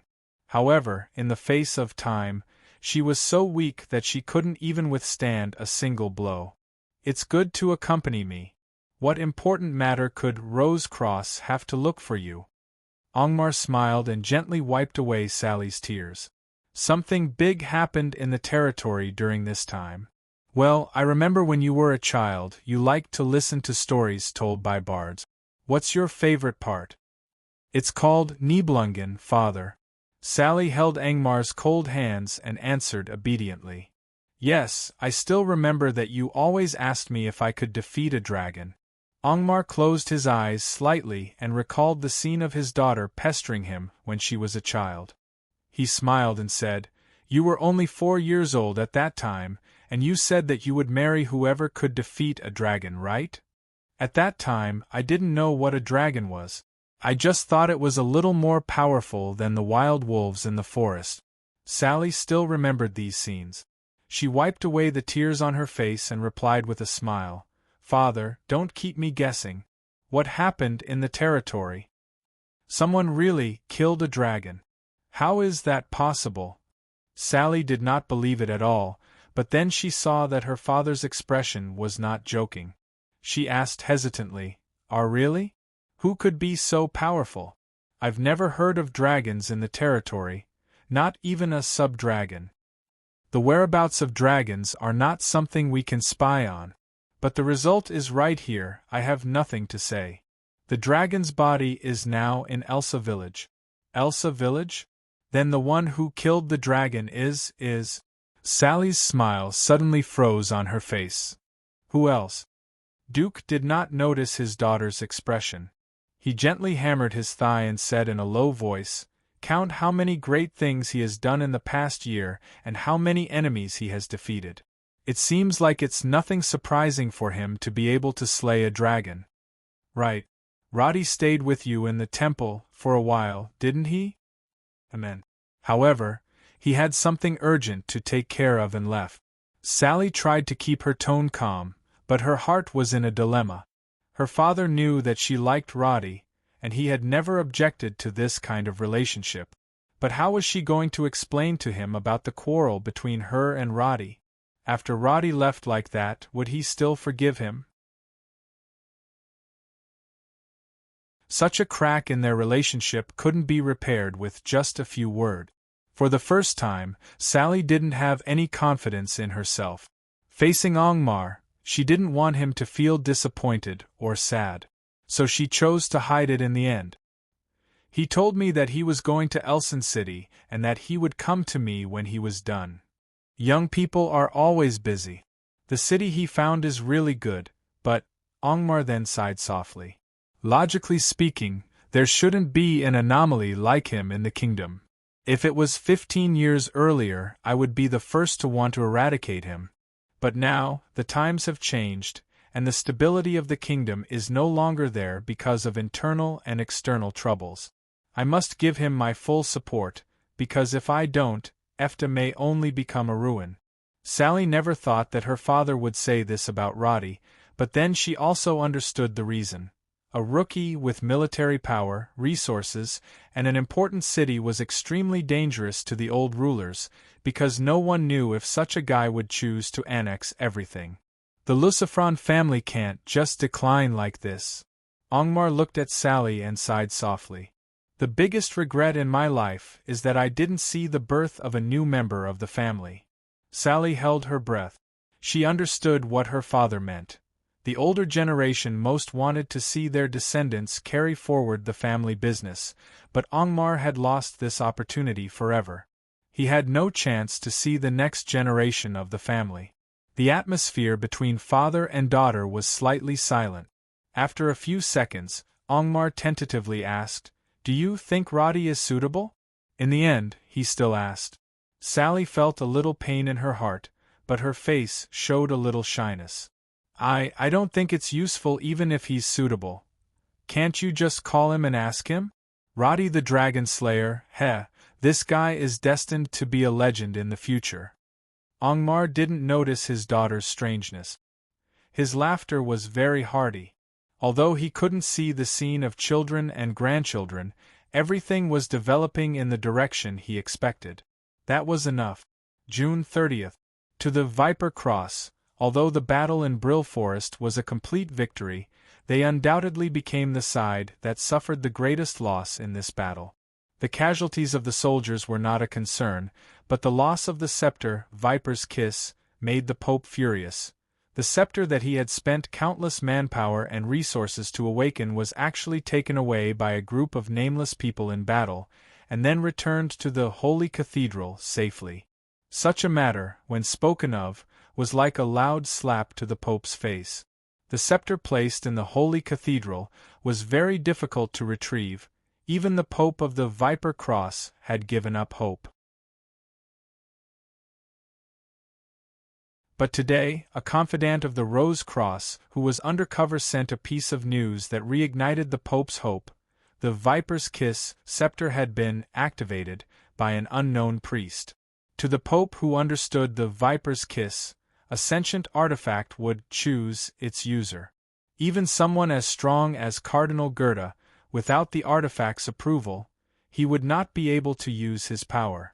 And from the recorded history of the Viper Cross, every user who was approved by the Viper's Kiss would be a savior who pushed the church to the peak. But when the scepter approved a priest of the Rose Cross Church, what did it mean? While most people felt that it was ridiculous, the Pope believed that this was an opportunity to truly destroy or severely damage the Rose Cross. So after the news was confirmed, the Viper Cross, who had already gone into hibernation, finally made a new move. With the Pope's order, a small team of 10 left the eastern border of the kingdom and headed towards Efta in the northwest. June 31st, Elson City, Pasha Magic Tower. Internal temperature control of the building? There is indeed such a magic circle, but I don't think it is necessary. Inside the Pasha Magic Tower, Camilla, who had already adapted to the role of an advisor, looked at Roddy in surprise and said with a face full of doubt, "I think the first batch of crystals would be more suitable to activate the building magic circle for equipment production. As for the temperature control for an empty city, isn't it a complete waste of energy?" Dressed in a red robe, she gave off the aura of a strong woman. It made Roddy feel as if he had met a strong female colleague in the office. Although he was the Castellan in name and Camilla was his subordinate, whenever there was an objection, Camilla would always argue for what was right. She was very imposing.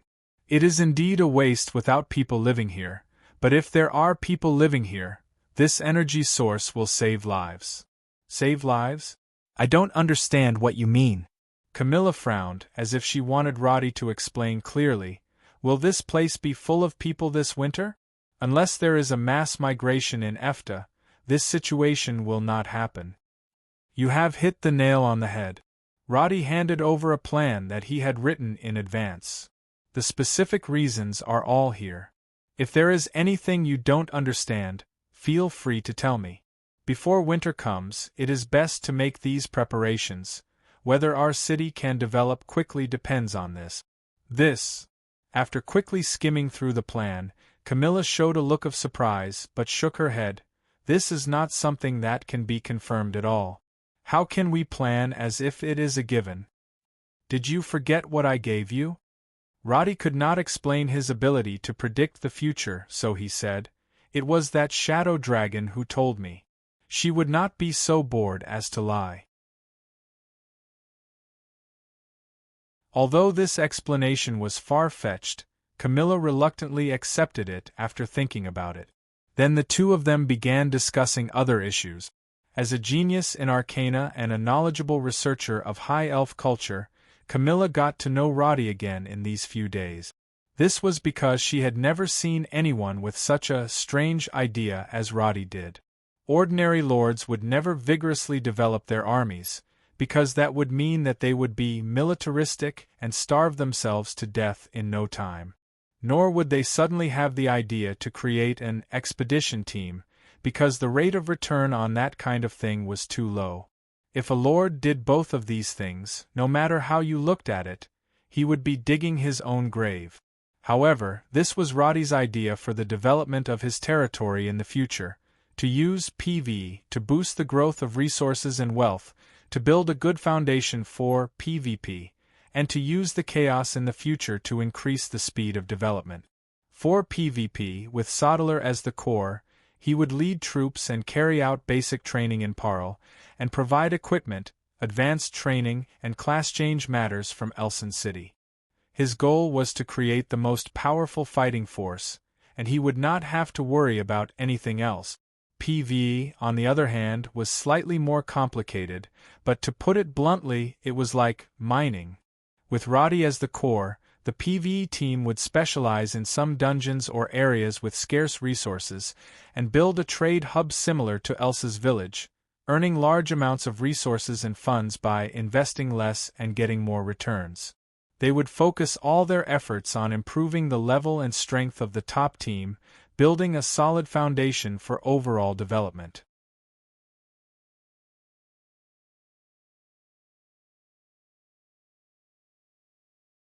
Chapter 393. Time passed, and since Roddy returned from the Silent Forest, Elson City had finally entered a period of stable development. Roddy himself also had a vacation to relax his mind and body after a series of battles. In July, the Nehemiah grassland was once again shrouded by the dark clouds of the rainy season. According to history, in the summer of 589, there had been many orc attacks at the border of Efta. But until now, the border under the surveillance of Elson City had been very peaceful. There was not even a shadow of an orc. Roddy breathed a sigh of relief, because this proved that his efforts were not in vain. But he also knew that the peace was only temporary. Even if there were no enemies or emergencies to deal with, Roddy would not be so careless to think that he could be a lord and enjoy his life. In fact, even though he had become the most powerful city lord in this territory, he still did not slack off on his training. In the morning, he practiced moving and fixed-point shooting with 400 arrows. In the afternoon, he studied all the current skills to strengthen his understanding and application of his own skills, talent, and stamina. For the past half a month, Roddy sweated a few liters every day from his clothes, and the broken arrows were piled up in a corner of the city square. The ice crystal spike and the leather armor could not keep up with the level, but Roddy was not in a hurry to change, because he was ready to use the dragon bones and dragon scales to make a real, powerful equipment. But before that, Roddy was improving the behemoth controller set every night. Of course, the so-called improvement was the crystal embedding. After obtaining the crystal embedding master, sub-profession, Roddy had not studied it. Now that he had some free time, he asked for a lot of crystal fragments from Camilla, ready to upgrade the crystal embedding master skill level. However, after Roddy polished the rough crystal, flawed crystal, and broken crystal, Roddy tried to inject energy into the crystal, but he did not succeed even once for 3 days. Because every time he condensed magical power, his concentration would be seriously affected by the excruciating pain in his brain, causing the energy infusion to fail. It was not until the 4th day, when, by an amazing effort of will, he overcame his headache and completed his first piece of work. Weak light feather crystal stone. Inlay effect. After activation, the effect of light feather will be maintained for 3 seconds. Number of uses: 3/3. With such a start, Roddy couldn't stop. By the 15th of July, he had already created more than 20 crystals with sufficient potency.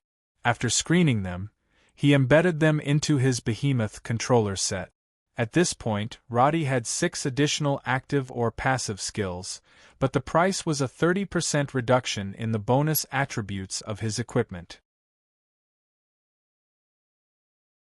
The days sounded rather monotonous, but Roddy did not feel bored at all because of Akasha's company.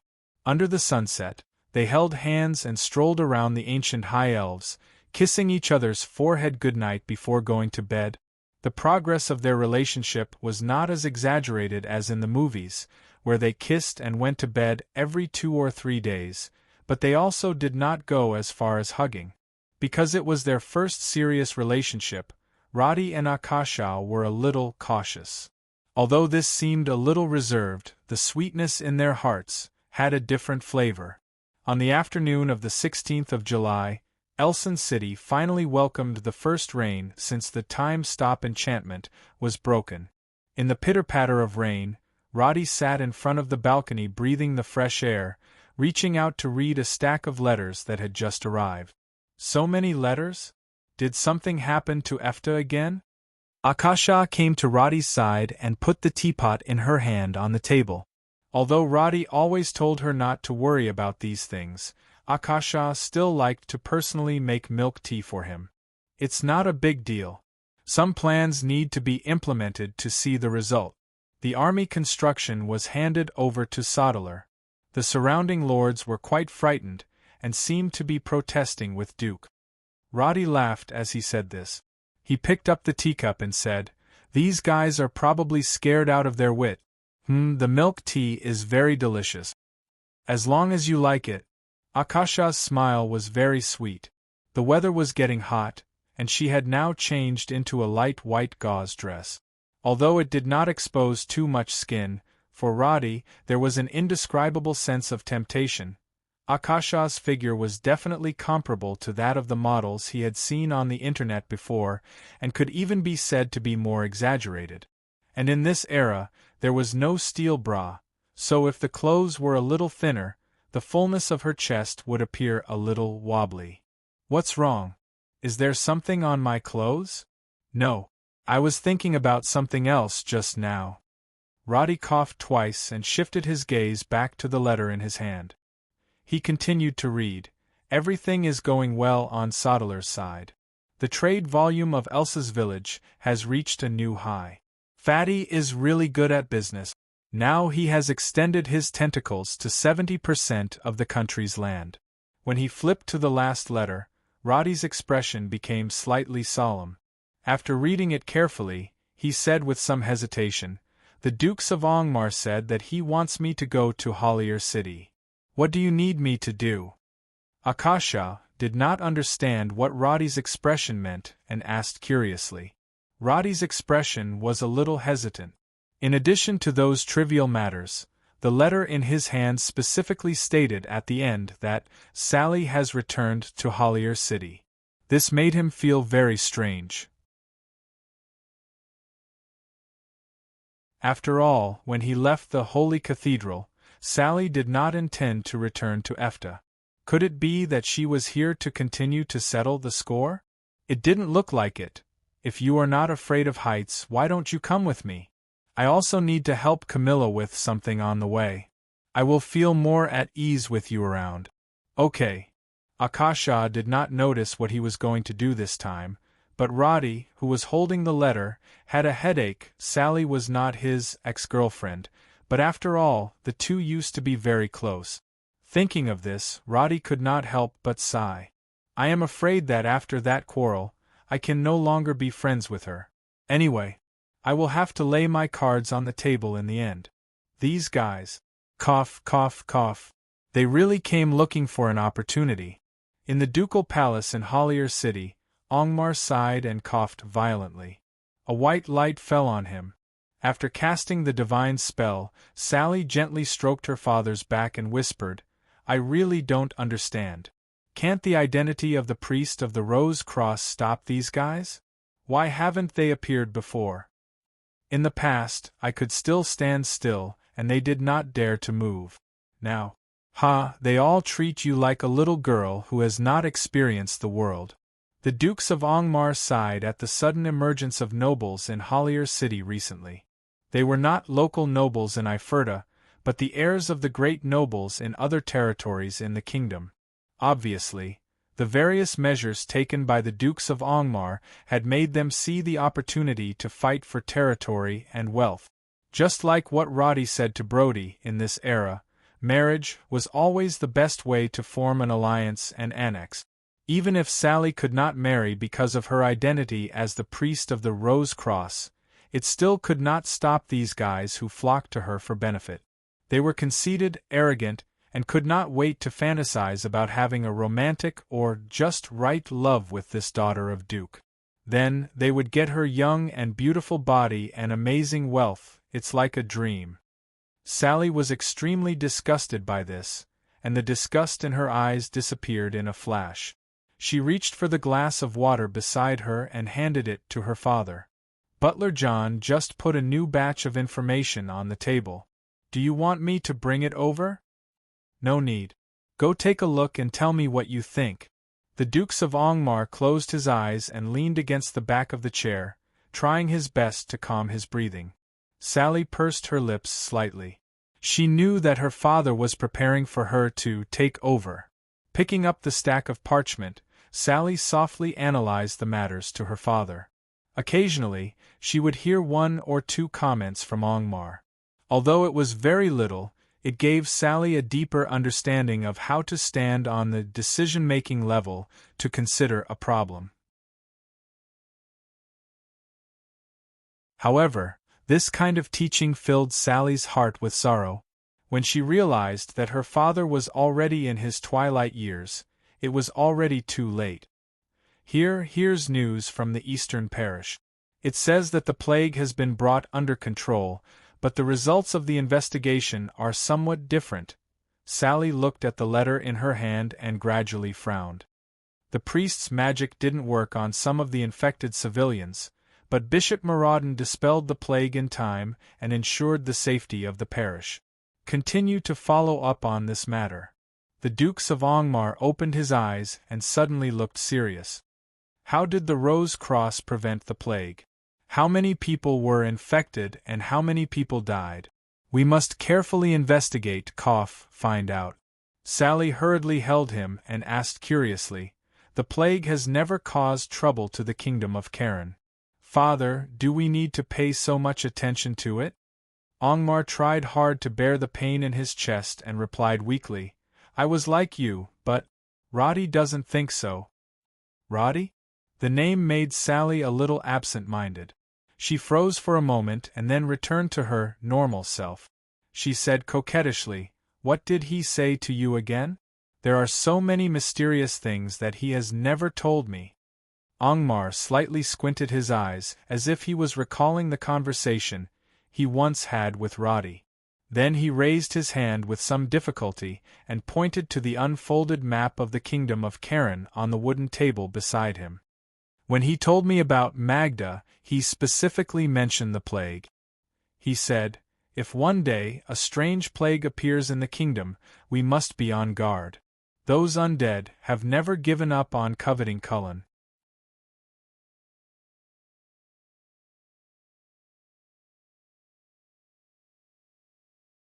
Chapter 394.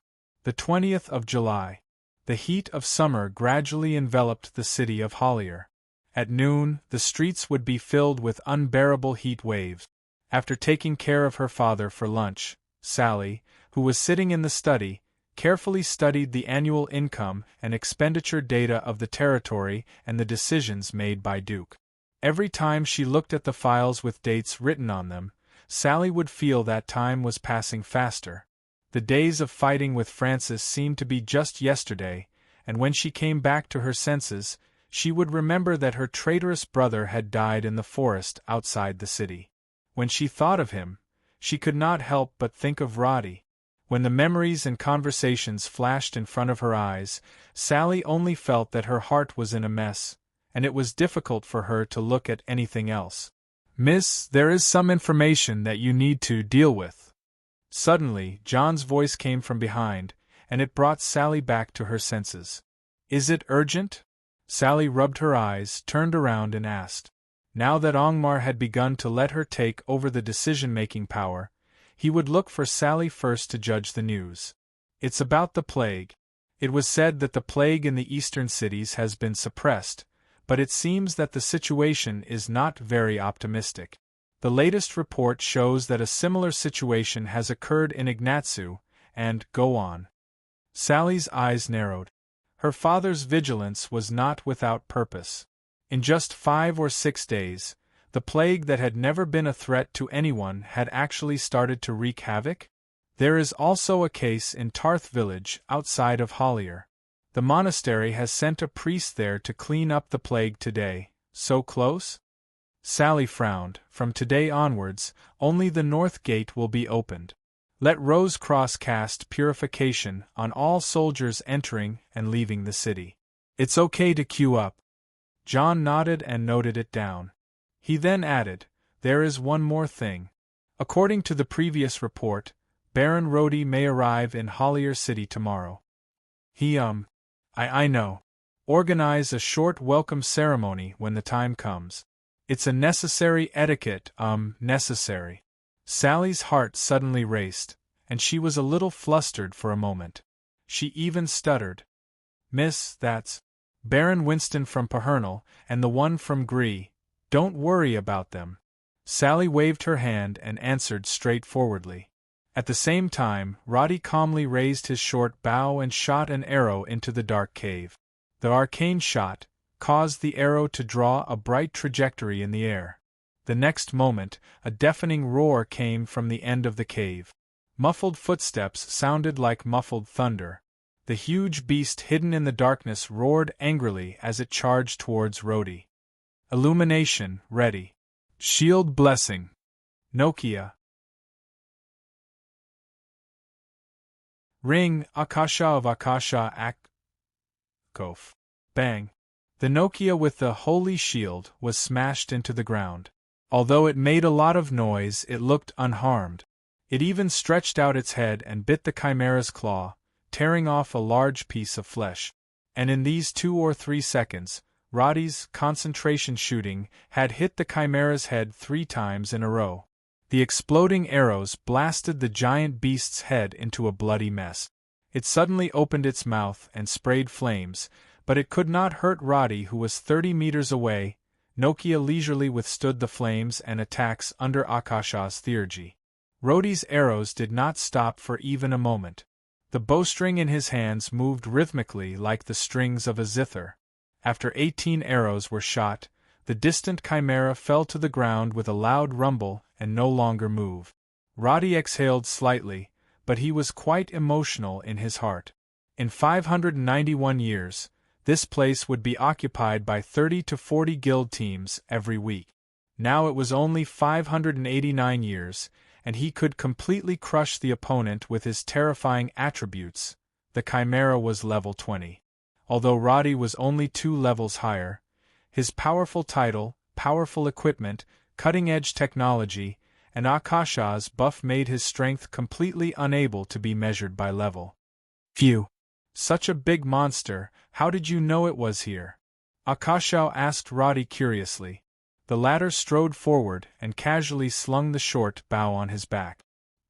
He stretched out his hand to touch the obstacle that he and Sally had pushed away together. He replied, "Last year when I passed through here, I was almost burned to death by this big guy. Heh. Do you still remember the leather armor that I had passed down? It was made from the scales that it had shaken off." Really? Akasha widened her eyes and followed his footsteps curiously. She very naturally held onto Roddy's hand. "You really hold a grudge. A year later, you specially came back to be killed by it, heh? Are you laughing at me? Don't scratch, don't scratch. I was wrong." The cave that once gave Roddy a sense of danger echoed with Akasha's bell-like laughter. Roddy let go of the palm on her waist and pointed to the chimera's nest.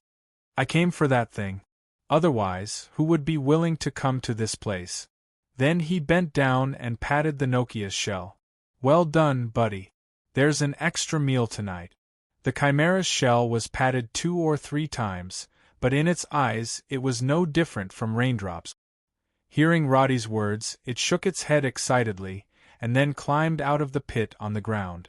The chimera's nest had a fishy smell. There were all kinds of animal and human corpses everywhere.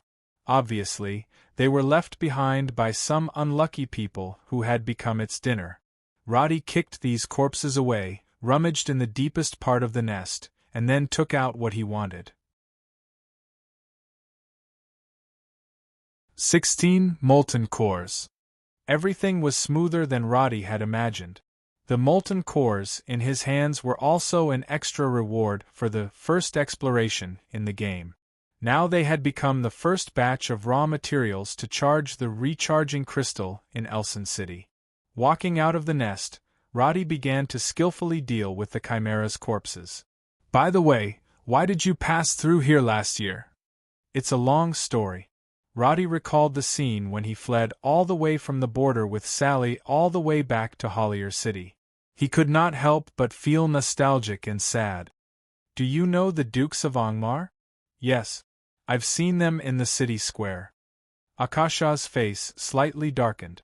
Back then, her identity was the priest of the Viper Cross, which was rather sensitive. Roddy knew what she was thinking. He reached out and held her waist. He smiled and said, "Don't think about that. No one dares to cause you trouble now." Akasha gently leaned into Roddy's arms, enjoying the feeling of being pampered and protected. But Roddy's next words surprised her a little.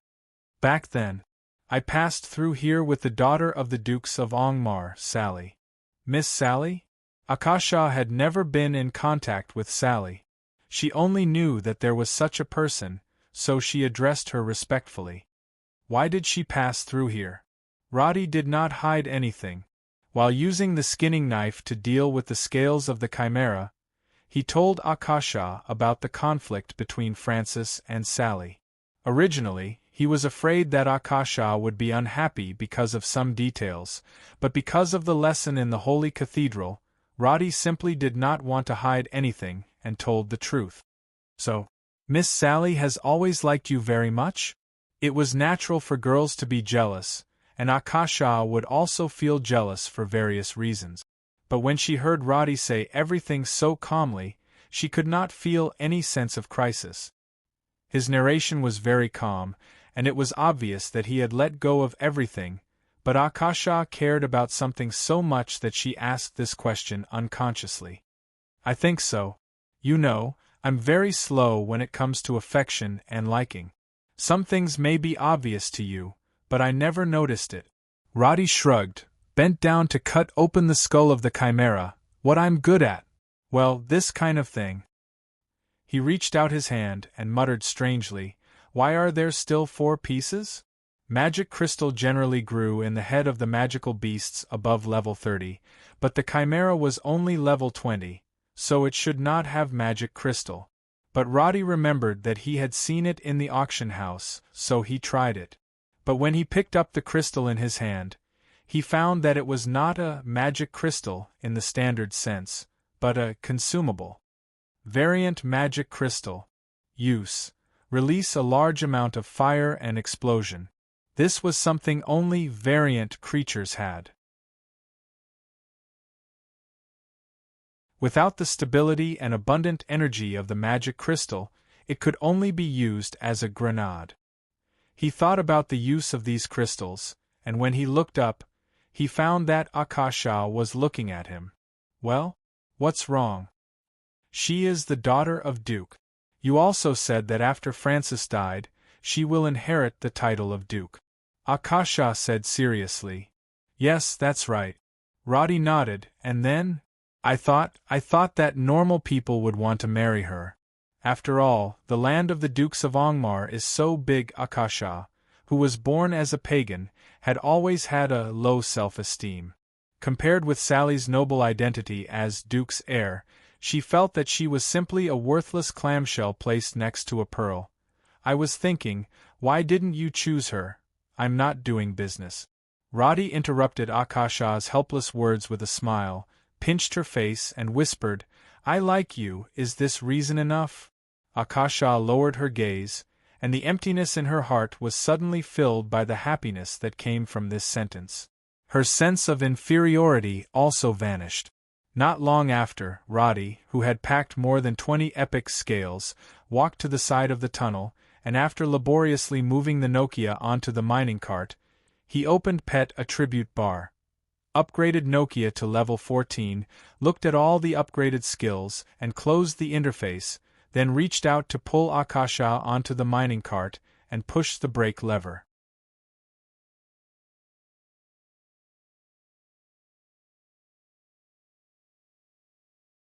Chapter 395. 3 kilometers to the west of Hollier City. As the capital of the territory, Hollier was not only the most prosperous city, but the surrounding villages were also much denser than other areas. Lax Village, which was not far from the West Gate, was located upstream of the river that flowed outside Hollier City. The village had a population of more than 400. It had neat fields and a rotating windmill. Farmers walked along the country road in 2s and 3s. Everything seemed normal in the hot summer. In this peaceful village, 3 men in gray robes were respectfully waiting for their superior, Wimsk's reply in a wooden house. Few people wore robes in the summer, but the 4 men in the house were all covered up. Their faces were pale, their eyes hollow, and their voices were unusually hoarse.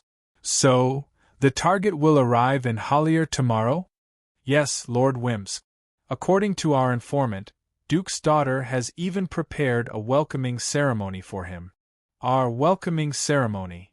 Wimsk looked up, his fingers gently twirling the magic staff in his hand. "It saves the team a trip to Elson City." The pharmacist, Wimsk, spoke in a calm tone, as if the mission of eliminating Roddy and destroying Hollier City was not difficult at all. Of course, he did have the right to think so. The plague that the Tasman Kingdom had been researching for more than 10 years was definitely not as simple as it seemed. As for eliminating Roddy, it was his mission to follow the Council's order to avenge Magda, Balaam, and the others. Wimsk was not one of Augustine's men. He belonged to the Tasman Noble Council. In terms of political background, he was different from the undead who had entered the kingdom of Karen. So, Wimsk's understanding of Roddy was limited to the scout captain level. He did not take him seriously at all. "My lord, do we need to bring the Dukes of Angmar along with us? Thomas, do you know what's the most painful thing for an old man? Angmar already has 1 foot in the coffin, but he has pinned all his hopes on his daughter. So, if he were to watch his daughter die in front of him, that would be the most painful thing for him." Wimbusk narrowed his eyes slightly, and the corners of his mouth curled into a sinister smile. "The Parliament will definitely make them pay for the losses they brought to Tasman. Long live Tasman! Long live Tasman!" The chant of the undead echoed in the room. Wimbledon slowly stood up and tried to suppress the excitement in his heart. "Prepare to move. Let us witness the arrival of a new era."